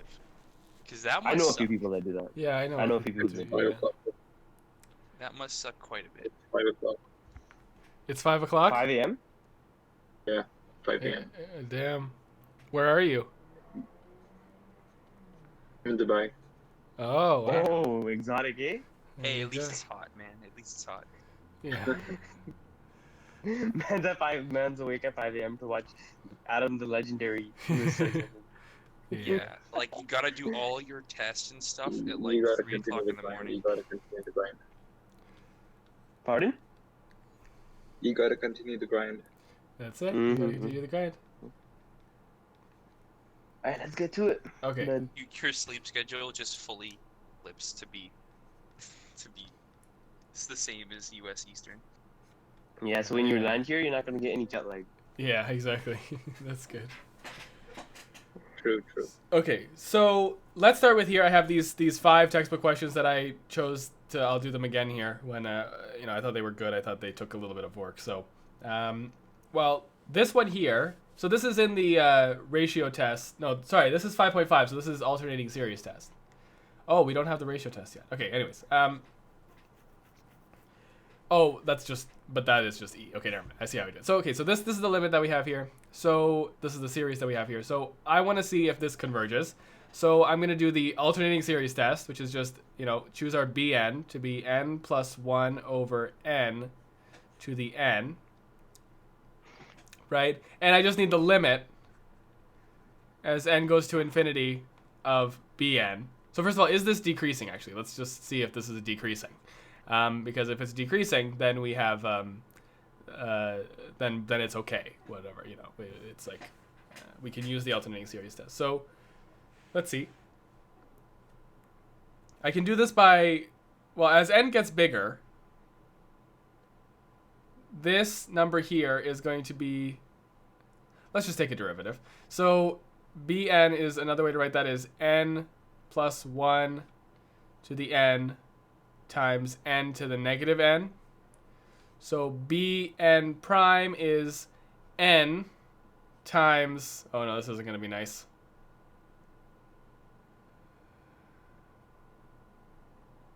This isn't going to be nice. So I will not do it like that. I'll do it like this. So it's just n, bn prime is n plus 1 over n times n minus 1. Yeah, this isn't going to work.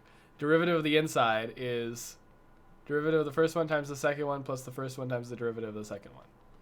So that's 2n plus 1. It's hard to, is this always positive or negative? Actually, kind of doable. Bn prime is n times n plus 1 over n times n over n plus 1 times 2n plus 1. So bn prime is n times n plus 1 times n times 2n plus 1 over n times n plus 1. This is always positive, so this is... You forgot the exponent. What exponent? N to n. The whole thing was raised to n to the power n minus 1, right? You took the minus 1 out, but the n still remains there. Couldn't you simplify it first? Hold on. The n minus 1 here, I got rid of the... Wait, hold on. Did I do that wrong then? Wait. The minus 1, yeah, but you still have the n there. Exactly. Oh, this would still have an n. Yes. Yeah. N. Yes. N. That's what you're saying. Okay, I see. Yes. So bn prime is, okay, so it's 2n cubed plus n squared times n plus 1 to the n over n to the n plus 1.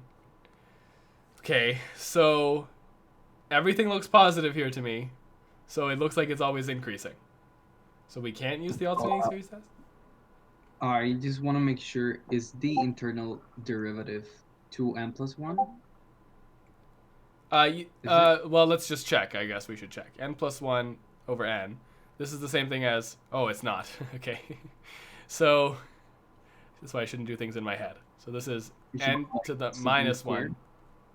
Yeah, so derivative of the first one is 1 times the second one. So it's 1 over n. Right? Plus the first one times the derivative of the second one, which is minus n squared. So that's what should go here. And that's what should go here. Oops. I guess I should combine that into one fraction. So that'll just be n minus n plus 1, so 1 over n squared. That's all it is. Right? Yeah, that's just 1 over n squared. So that's convenient, because now we can just put... so this isn't there, but there is just an n squared there. So this isn't there either. But this is an n squared and an n squared. Yeah, n to the n. Da-da-da. Those again just cancel. And I'm again left with something that's just positive.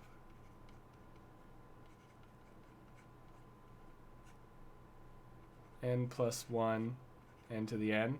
I do see that I can do n plus 1 to the n minus 1 times n to the n. But this is positive. So what's the problem? Okay, I will, in a new window, I want to see what I did before when I practiced this. This was what, 257? 257. Wait, can't we try to use the other method to see that bn plus 1 is less than bn or something like that? Bn, oh, okay, sure. Yeah, sure. So I want to show that bn plus 1 is less than bn.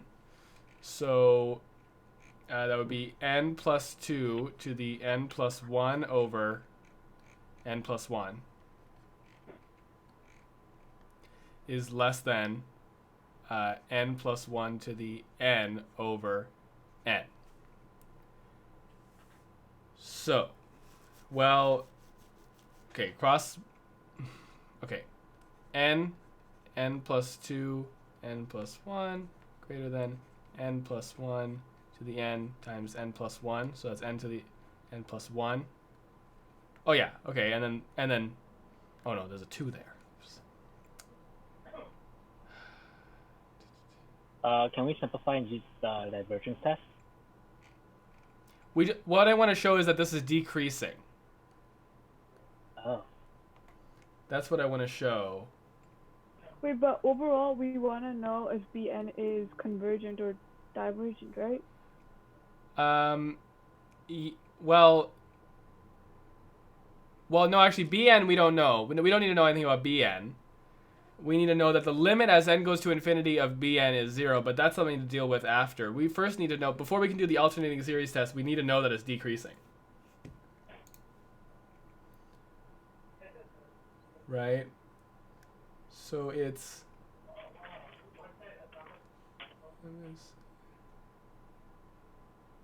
And what did I do? What is this? What? No, that works. What I did here is right. So what I did is I did the alternating series test, but I didn't actually show that it's decreasing first. That's the only thing that I didn't show. And how do I show that it's decreasing? As I add more terms here, this next term is going to add on something with that's greater than 1.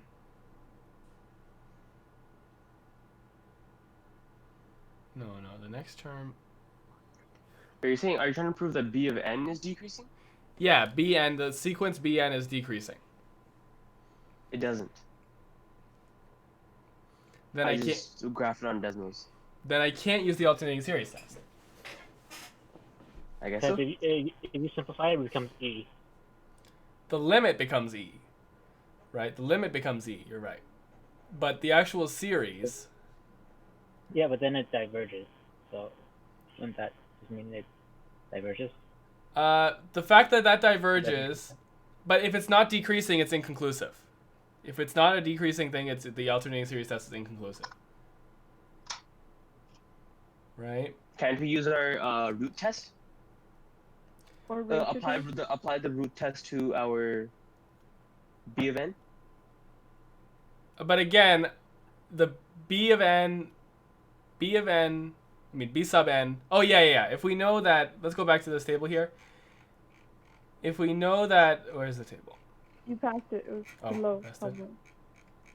Sorry, I cut somebody off. Someone gonna say something. Oh wait, no. no. That's the strategy. Yeah. And then it'll be here. Okay, if we know that b sub n converges, then a sub n must also converge. So if we can show that b sub n converges, then a sub n also. But if b sub n diverges, oh, and it does diverge. Mm-hmm. My power came back. What did we just do? We're trying to show. Well, we're just trying to show that this decreases, but it is decreasing, but it's actually not decreasing. So n is it n plus 1 over n to the n? Oh. That's our bn. That's an identity, I think. the limit as that goes to infinity is e. Yeah. Yeah. But what I want to know is this convergent or divergent? So I could try to find convergence or divergence of just this, although it's divergent. I think Wait, isn't when it you approach already E? yeah, if it is E, then it's still alternating. So it's gonna add and subtract, and then add and then subtract, isn't no, it? it's divergent because E is not 0. Yeah, by the divergence test. It's just by the divergence test, right? So if Bn, well, Bn is this. So by the divergence test, Oh, if the function diverges, I mean, if the function isn't 0, then it's yeah. It's a divergence. Maybe we should do the absolute convergence first. Absolute convergence how? With well, we know if it converges, it's going to be conditional convergence because Bn diverges. Yeah.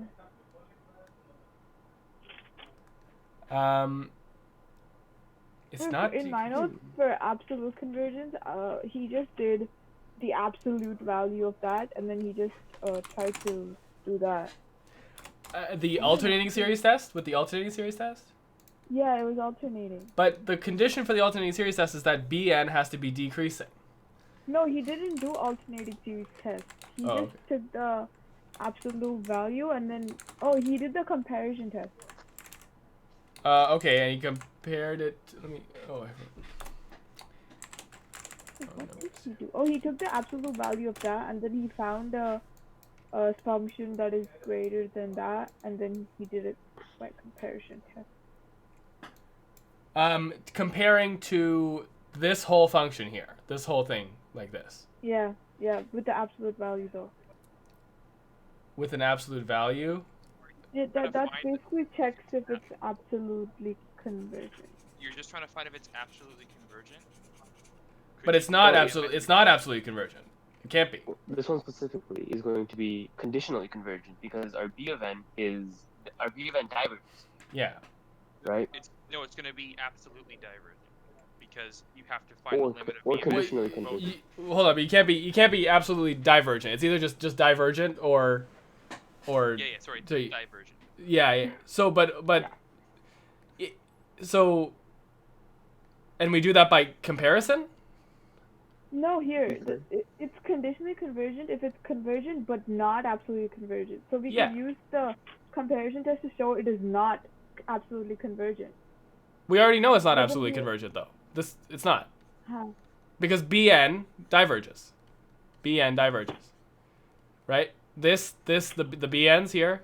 This diverges. So it's not absolutely convergent. There's no way it is. So we just have to check now if this converges, in which case it's conditionally convergent. And to do that, well, also consider that we are in 5.5, so we can't use the. But why would we need to do that anyway? The alternating series test says you have to find the limit of Bn to be 0. We can't use the alternating series test because Bn isn't decreasing. Mm-hmm. Bn is n plus 1 over n to the n. It is increasing. But we can use all our strategies from 5.4 and 5.3, So right? no Where we have our alternating series test. Yeah. Would comparison not work? I feel like comparison would work. Compare. So we have to compare this. We can't. We're not just comparing Bn. We're comparing An here, right? So, An. What would we compare it to? We need something easy to prove that it would be larger or smaller depending on how. Like something like. 1 over n would be smaller than n plus 1 over n. If you want to do a comparison. 1 over n would be smaller, yeah. And then if we show that but is that true for to the n? I don't remember what. Yeah, no, that is true because 1 over n to the n, okay, n to the n is less than n to the n or n plus 1 to the n, right? So, well, hold on, 1 over n to the n is going to be greater than. Oh no, we don't want that. Sorry. What am I doing? Yeah, 1 over n to the n is going to be greater than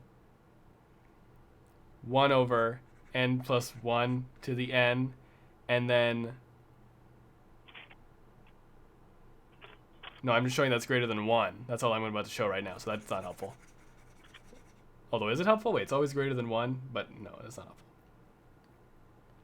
helpful. Well, at least we know it's positive.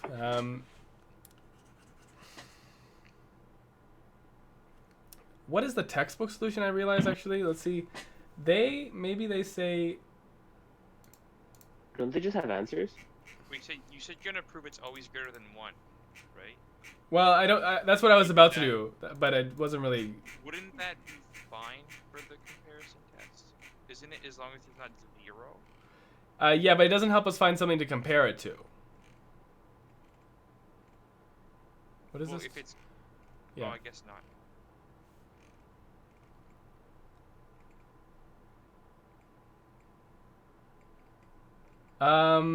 Yeah.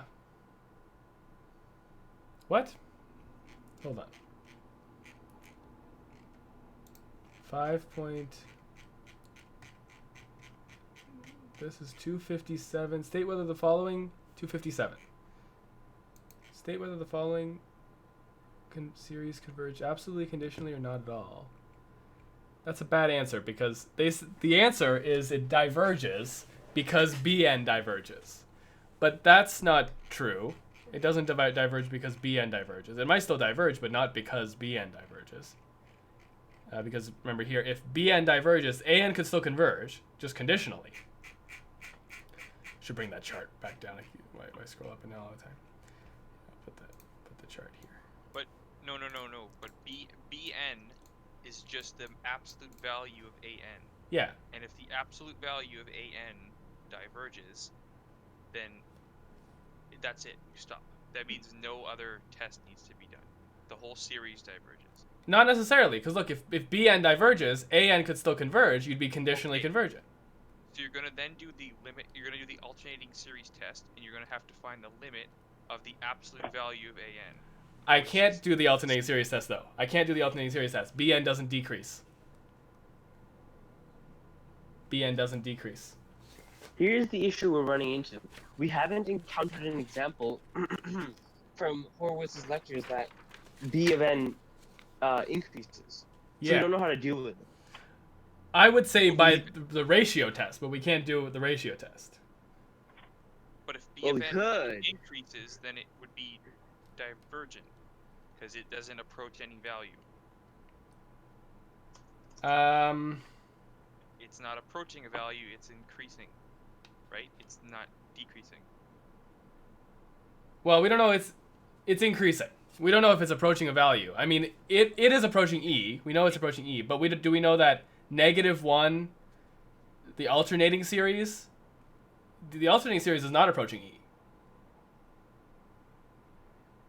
As long as the limit of the absolute value of An doesn't approach 0, it does not. It's divergent. It can't be conditionally. Yeah. It can't be. But the limit of An, if we do the limit of An here, limit of An as n goes to infinity, is, we don't know that's not E. That's the limit as n goes to infinity of -1 to the infinity. I'll call it n plus 1, but it's going to be infinity there. And then it'll be whatever it was, n plus 1 over n to the n. Okay, this is E. I agree. This is E. This limit is undefined. I'm pretty sure. So let's see if that's it. I remember. I don't think it matters. I think as long as if it's not decreasing at all, like even if it's going negative, positive, if it's not decreasing, if those numbers aren't coming closer together, then it's not going to. It is, yeah. If the alternating test fails and the function is increasing, then we know it's divergent for sure. We just have to show it, right? How do we know for sure though? How do we by what? So wait, like We can just use the divergence test and just show. This would be the divergence test. I'm pretty sure Majid. So here I have an example where we were trying to do alternating series test, but the function was increasing. So he just said that, oh, we know that it's divergent, but we have to prove it. and he just used divergence test. That's all he did. So how do you what he deal did with is this? Yeah. So the -1 raised to power n plus 1, that would either have plus or -1 as its value. So the limit doesn't exist, and that's why it is divergent. Well, the answer to the limit would be plus or minus e, right? Yeah. Yeah. Which The limit in does not either exist. case isn't 0. So it diverges. Yeah. No, but the thing is about the divergence test. Hold on. Too many people talking at the same time. Yeah. Sorry. Yeah. Sorry. So the thing about the divergence test is that if the limit isn't 0 or if the limit doesn't exist, then it's divergent. So in this case, the limit is going to be plus or minus e. The limit doesn't exist, and so it's divergent. Okay. I guess so. Yeah. Someone else was saying something there? That makes sense. Simplest divergence is called. Let me see. If limit cannot be used alone. I just want to see what happens if you get. Does diverge mean any?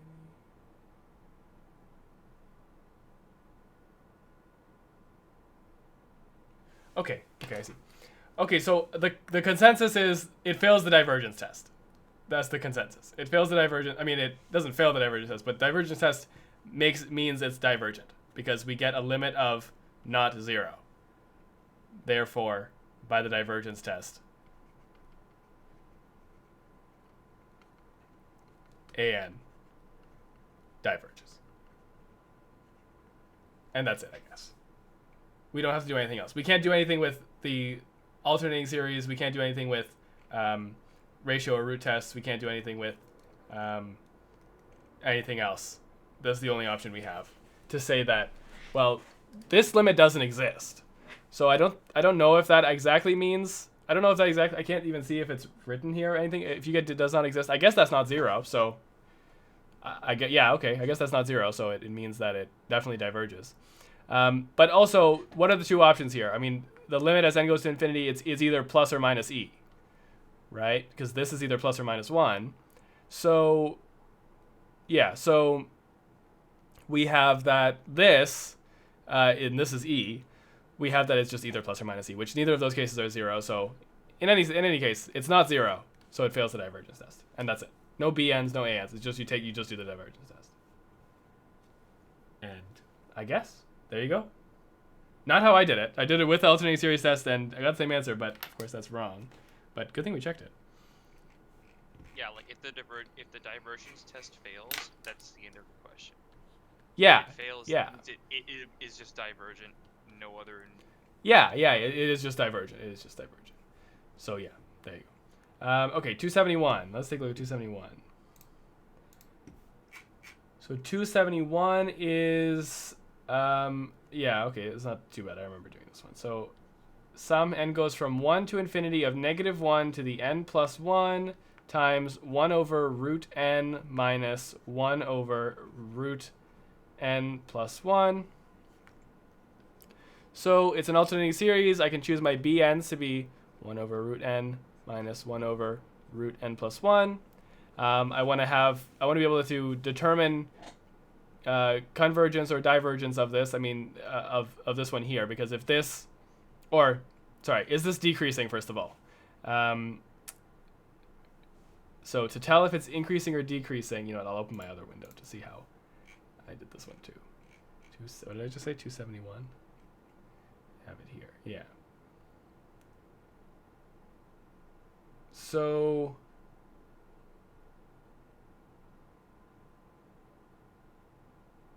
why did I do that so complicated?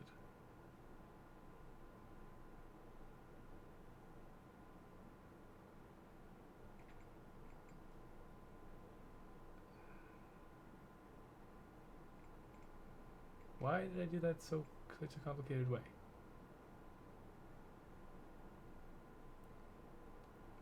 I don't know why I did that so complicatedly. This limit is 0. Why would it be anything except 0? It's 0 minus 0, which is 0. The limit as n goes to infinity of this of bn is 0. I just have to show that it's decreasing. That's the only thing I have to show. and then that'll be true. Wow, I did it in such a weird way to do that. Why did I do it like that? Okay, I don't know why. But anyways, the limit is 0. I got to just show that this is decreasing now. I can take a derivative, or I can also... no, I guess I just have to take a derivative. Wow, this is the part that's going to get us all the time. Okay, so b prime is... okay, so negative a half, so it's going to be negative 1 over 2, and then subtract 1 from the exponent, so it's negative 1. Oh, it's just negative 1? No, that doesn't make sense. Hold on. This is n to the negative a half, so negative 3 halves is what I'm trying to say. So n to the 3 halves. And then this one is going to be plus 1 over 2 n plus 1 to the 3 halves. And I just want to show that this is negative, which means that 2n plus 1 to the 3 halves minus 1 over 2n to the 3 halves. I would just want to show that that doesn't make sense. This is positive. So it's... No, that's fine. 2n plus 1, remember it's a fraction, so if there's a bigger number on the bottom, it's a smaller number. That's 2n plus 1 to the 3 over 2. The other Oh, one is 2n. okay. Yeah, yeah. So 2n to the 3 over 2 is bigger. So this is decreasing.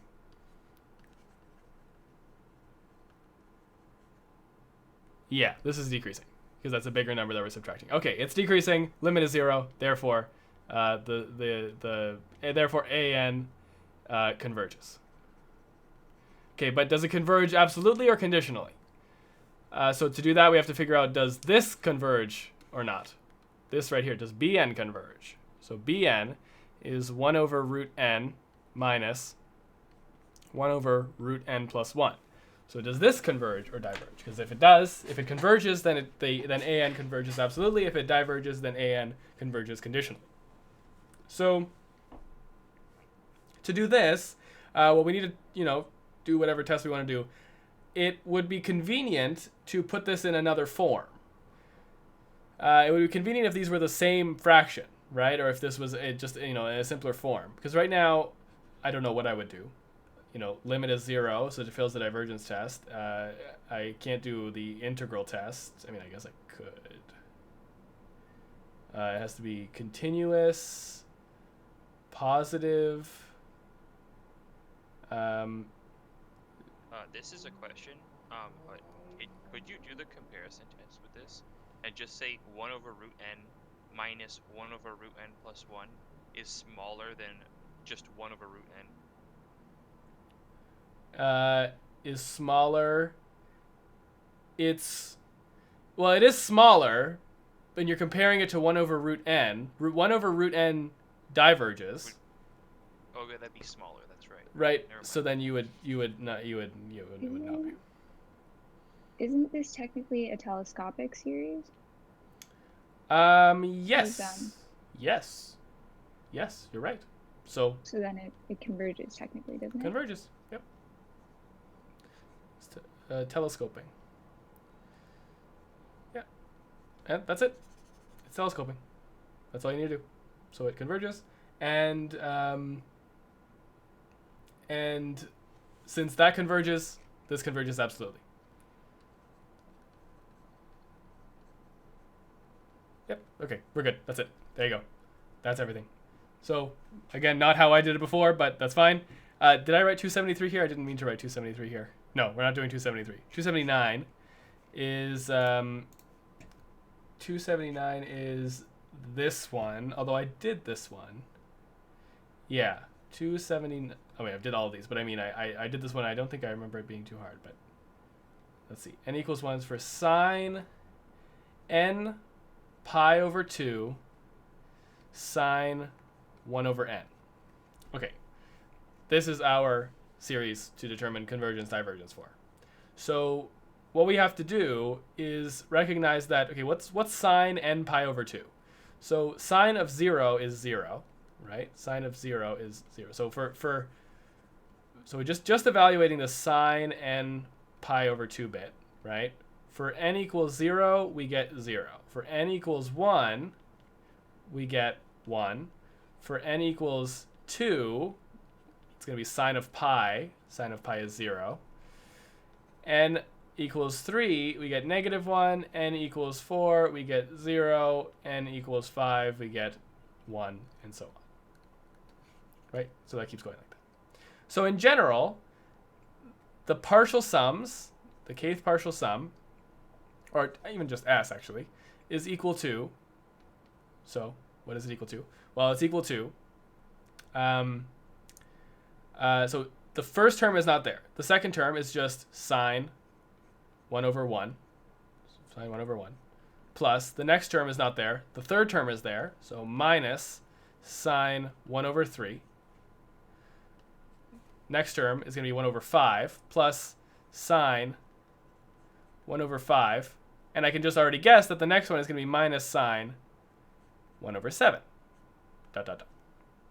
So now we want to find the equivalent series to this, right? So this is equal. Well, how would I write this as a series?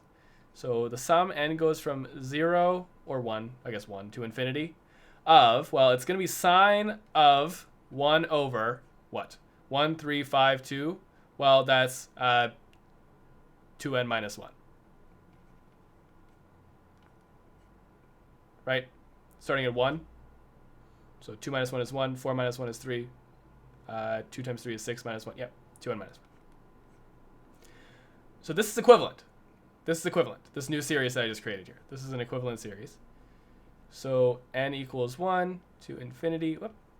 Oh, don't you still need the alternating sign part of it in the front? No, I fully accounted. Oh, sorry. Yes, you're right. Yes, you're right. I do need that. So either you could put a cos and pi, or you could put a -1 to the. I would go with the -1 thing. Yeah, make it just okay, least amount of trig functions. Yeah. Okay. We got rid of a trig function, so let's not add another one, right? We want to. Yeah, true. So yeah, it would be -1 to the n plus 1. So I'll put that -1 to the n plus 1. Sine of 1 over 2n minus 1. Right? N plus 1 because the first term should be positive. So it should be first term, 1 plus 1 is 2, so it'll be positive. Okay, now this one.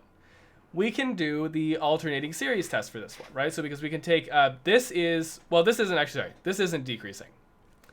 That's not decreasing, is it? Okay. So we can't do the alternating series test. Sine 1 over 2n isn't decreasing? No. Approaching 0? Like a really small number of sine, isn't that basically 0? The limit is 0, but it's not decreasing. Right? It's not decreasing because I can probably choose some random, like sine, no matter what, is going up and down. No, but that can't be greater than 1. Like the fraction inside can't be greater than 1. Oh yeah, so okay. It can't So be greater than pi over 2. And so every iteration, the fraction's getting smaller, so it's getting closer to 0. Okay, it is decreasing. You've convinced me. Okay, yeah, good. So since it's decreasing, we can take that as our bn, 1 over 2n minus 1. And I want to do the limit as n goes to infinity of bn equals the limit as n goes to infinity of sine 1 over 2n minus 1, which equals sine of 0, which equals 0. So since the limit is 0 and bn is decreasing, therefore an converges. Okay, can you explain how do you know it is increasing? I didn't get it. How it's decreasing? Yes. Yeah. So sine, we're just looking at sine of, different color. Sine of 1 over 2n minus 1, right? So this value, so let's look at sine for a second, right? Sine at the start looks like this, right? This is some value pi over 2, which is like 1 point something. So let's just say 1 is here. Okay, let's just say like 1 is right, like that's x value of 1. So this value, if we choose a small number for n, it'll be 1 over a quarter or something like that, right? I mean, if we choose a small number for n, this will be less than 1 always. Sorry, so this will be a quarter is what I was trying to say there. Let's just say like we could make this a quarter somehow. We couldn't make it a quarter, could we? If I choose n equals 2, then it would be 1/5, right? And so our value would be here. If I choose n equals 6, our value would be smaller and smaller and smaller and smaller and smaller and smaller and smaller. As n increases, right? So again, if I chose n equals to 2, then sine of that would be 1/5. Well, sorry, it'd be sine of 1/5. Oh, okay, I got it. I think I got it. Right? Yep. Sine of 1/5, Yeah, which is Yes, here. yeah. And then that fraction is only going to get smaller and smaller. So we're going to get sine of smaller and smaller numbers. And that's decreasing as a sequence. That's decreasing. We're going closer and closer to 0. Right? Quick connection. If you really wanted to be a nerd, you could see that the small angle approximation of sine would just mean that sine of theta is just equal to theta, approximately. For So small it angles, would yeah. decrease. Boom! That's a big brain right there. Boom! There Big you brain go, move big brain. right there. Sure. Yeah. There you go. Very good. Yeah. Okay. So yeah, there's lots of ways to do it, but there you go. So it is decreasing. So since it's decreasing, we can do the alternating series test. Take the limit as it goes to infinity. We get 0. Therefore, an converges. So yeah, there we go. So we have to do a little bit of trickery here to convert it into a different series, and then which is this series, and then but they're equivalent. I mean, they get the same partial sums. So they get the same sum, and so we determined that it was absolutely convergent like that. Okay. Wait, we determined it was absolutely convergent? AN is absolutely convergent.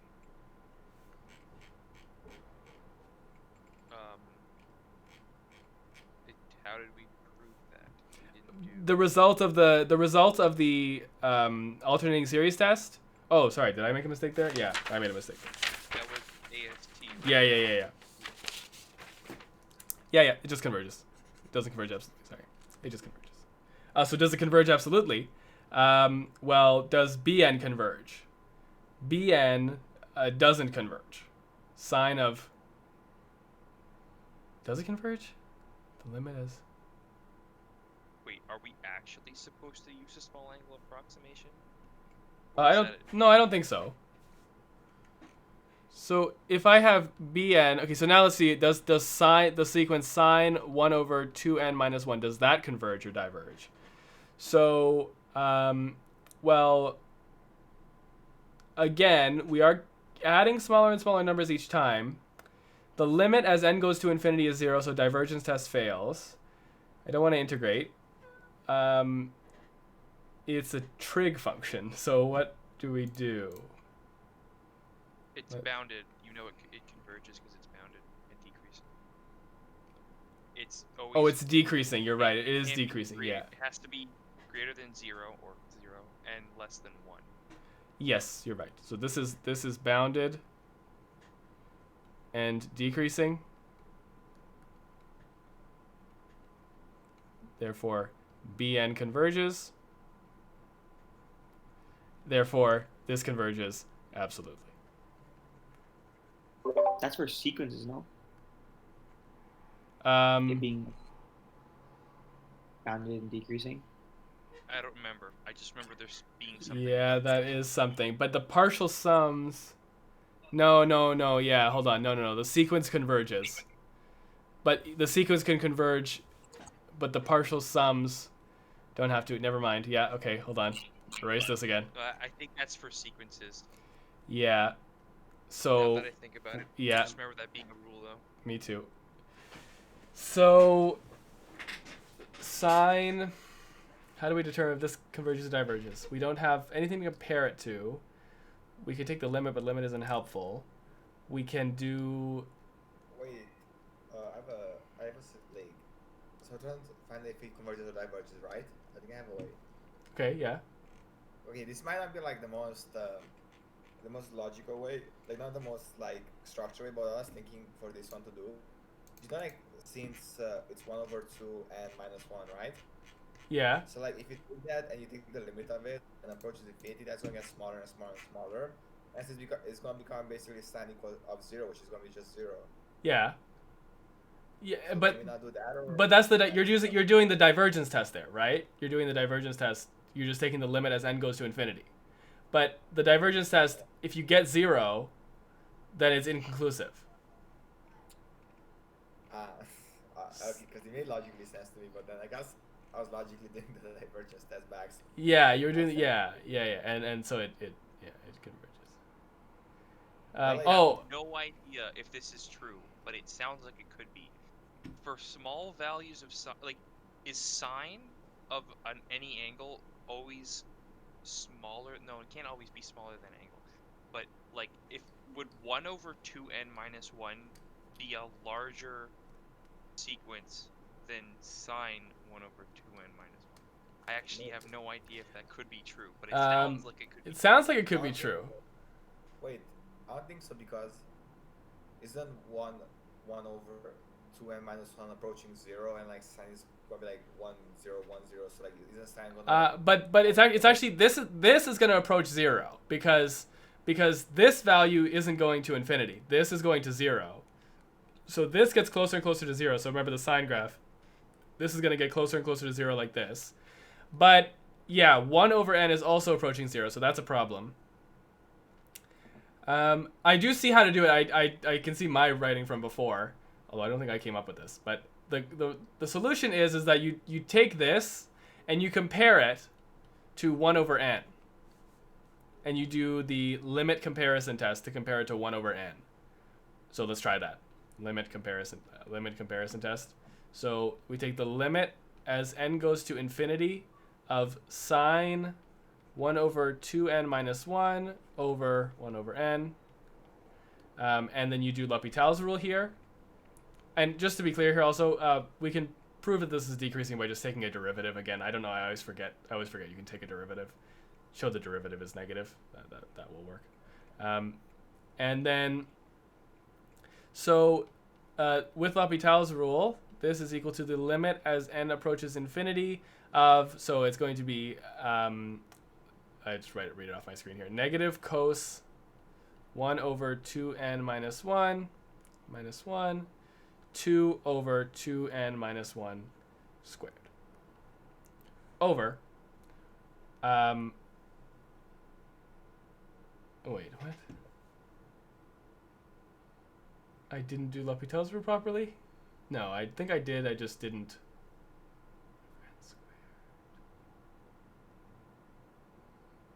Did I not do it properly? No, I did do it properly. This is, yeah. This is negative 1/n squared. And I just didn't write it into my notes properly, but yeah, I did finish the question properly. So limit as n goes to infinity of, okay, so the negatives are going to cancel. And this is going to be, well, the n squared is going to go up. So it's going to be 2n squared cosine of 1/2n minus 1 over 2n minus 1 squared. Okay. So, well, the limit as n goes to infinity of this is 1, right? So I'll take that to the side. I'll say cosine of 1/2n minus 1. Take that to the side. This is 2/n squared. So that's just 1, so we can kind of forget about that. And now we just say the limit as n goes to infinity of 2n squared over, so 4n squared plus, minus 2, 4n minus 4n plus 1. Yep. Over 2 like that. Yeah. Okay, I mean with the 2 there. Yeah, okay. And then this is going to be 2 times the limit as n goes to infinity of, well, that's just 1/4. So it's actually just 1/4. So 2 times 1/4 equals 2. So since I got 2 out of this, what did I do? I did limit comparison test, and I got a. Oh, I got 1/2. Yeah, sorry. I don't know why I wrote 2. I did 4 divided by 2. That's what I did. I'm tired. So yeah, 1/2. So since I got a half, that means that these both do the same thing. So since this diverges, therefore an an converges conditionally. Nice. For future reference as well, apparently, according to Desmos, the angle inside that sign is in fact larger than the sign for all values of x or of n. Like, yeah. 1 over 2n minus 1 is larger than sine of 1 over 2n minus 1. Oh, For 1 over 2. Yeah. For any large number of n, apparently. Yeah. Let's see it. I'll put it here. So 1 over 2x minus 1 over, times sine 2x minus 1. So, yeah, as there'll be some intersection point. Oh, no, there won't be some intersection point. It just keeps above. It just stays above, I guess. I'm pretty sure you can zoom in. Well, I didn't go super far to the right. Let's ask Wolfram. When does sine 1 over 2x plus 1 equal 1 over 2x plus 1?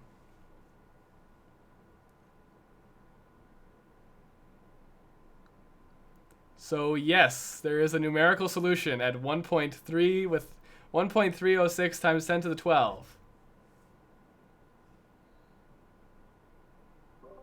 So can we ignore it or? No, that means I guess you can't. that means no.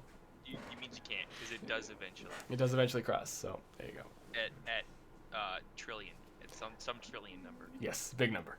1.3 trillion, right? 1 billion, billion, whatever. But doesn't matter. It's not.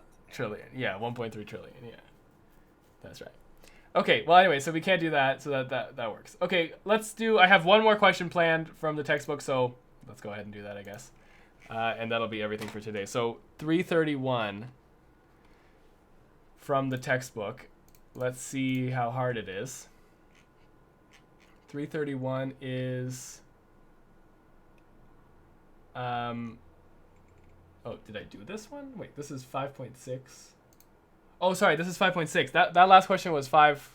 Oh, that was still 5.5. Okay, so I have one 5.6 question to do. Let me see that I completed it actually first, and then 330. Complete here, like all of us, if we haven't, like it's no big deal. Yeah. Okay, yeah. So let's do this one. Sure, this one's good.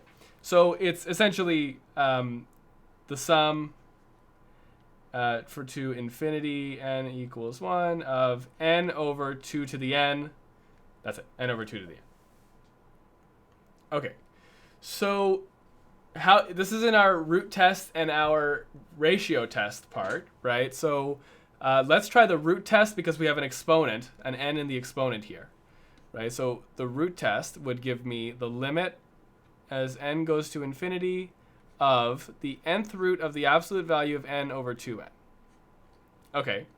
Well, this is the limit as n goes to infinity of n to the 1 over n over 2. Okay. This is 1/2 times the limit as n goes to infinity of n to the 1 over n. What is that limit? Well, that limit is, let's try to figure it out. So to do this limit, I only know how to do it by taking it out separately, and we want to define that this limit, n to the 1 over n, is equal to some constant value a. Okay. So, well, what I'm going to do is I'm going to take the ln of both sides here. Ln is a continuous function, so I can put it inside the limit. So this is going to be ln n over n equals ln a. I can L'Hopital this, right? Because this is going to be 1 over n over 1. Limit, still. Limit as n goes to infinity is, well, I don't L'Hopital that. It's just n over ln a. So limit as n goes to infinity of 1 over n equals ln a. 0 equals ln a. E to the 0 equals a. 1 equals a. So we know that our limit, the limit as n goes to infinity of n to the 1 over n equals a. Equals 1, sorry. Equals a equals 1. Right? we said it equals a up here. So it equals 1. Therefore, this is equal to 1. And nope, this is equal to a equals 1 is equal to 1/2 times 1, which is 1/2. And by the ratio test and the root test, the conditions on it, if your result is between 0 and 1, including 0, you are absolutely convergent.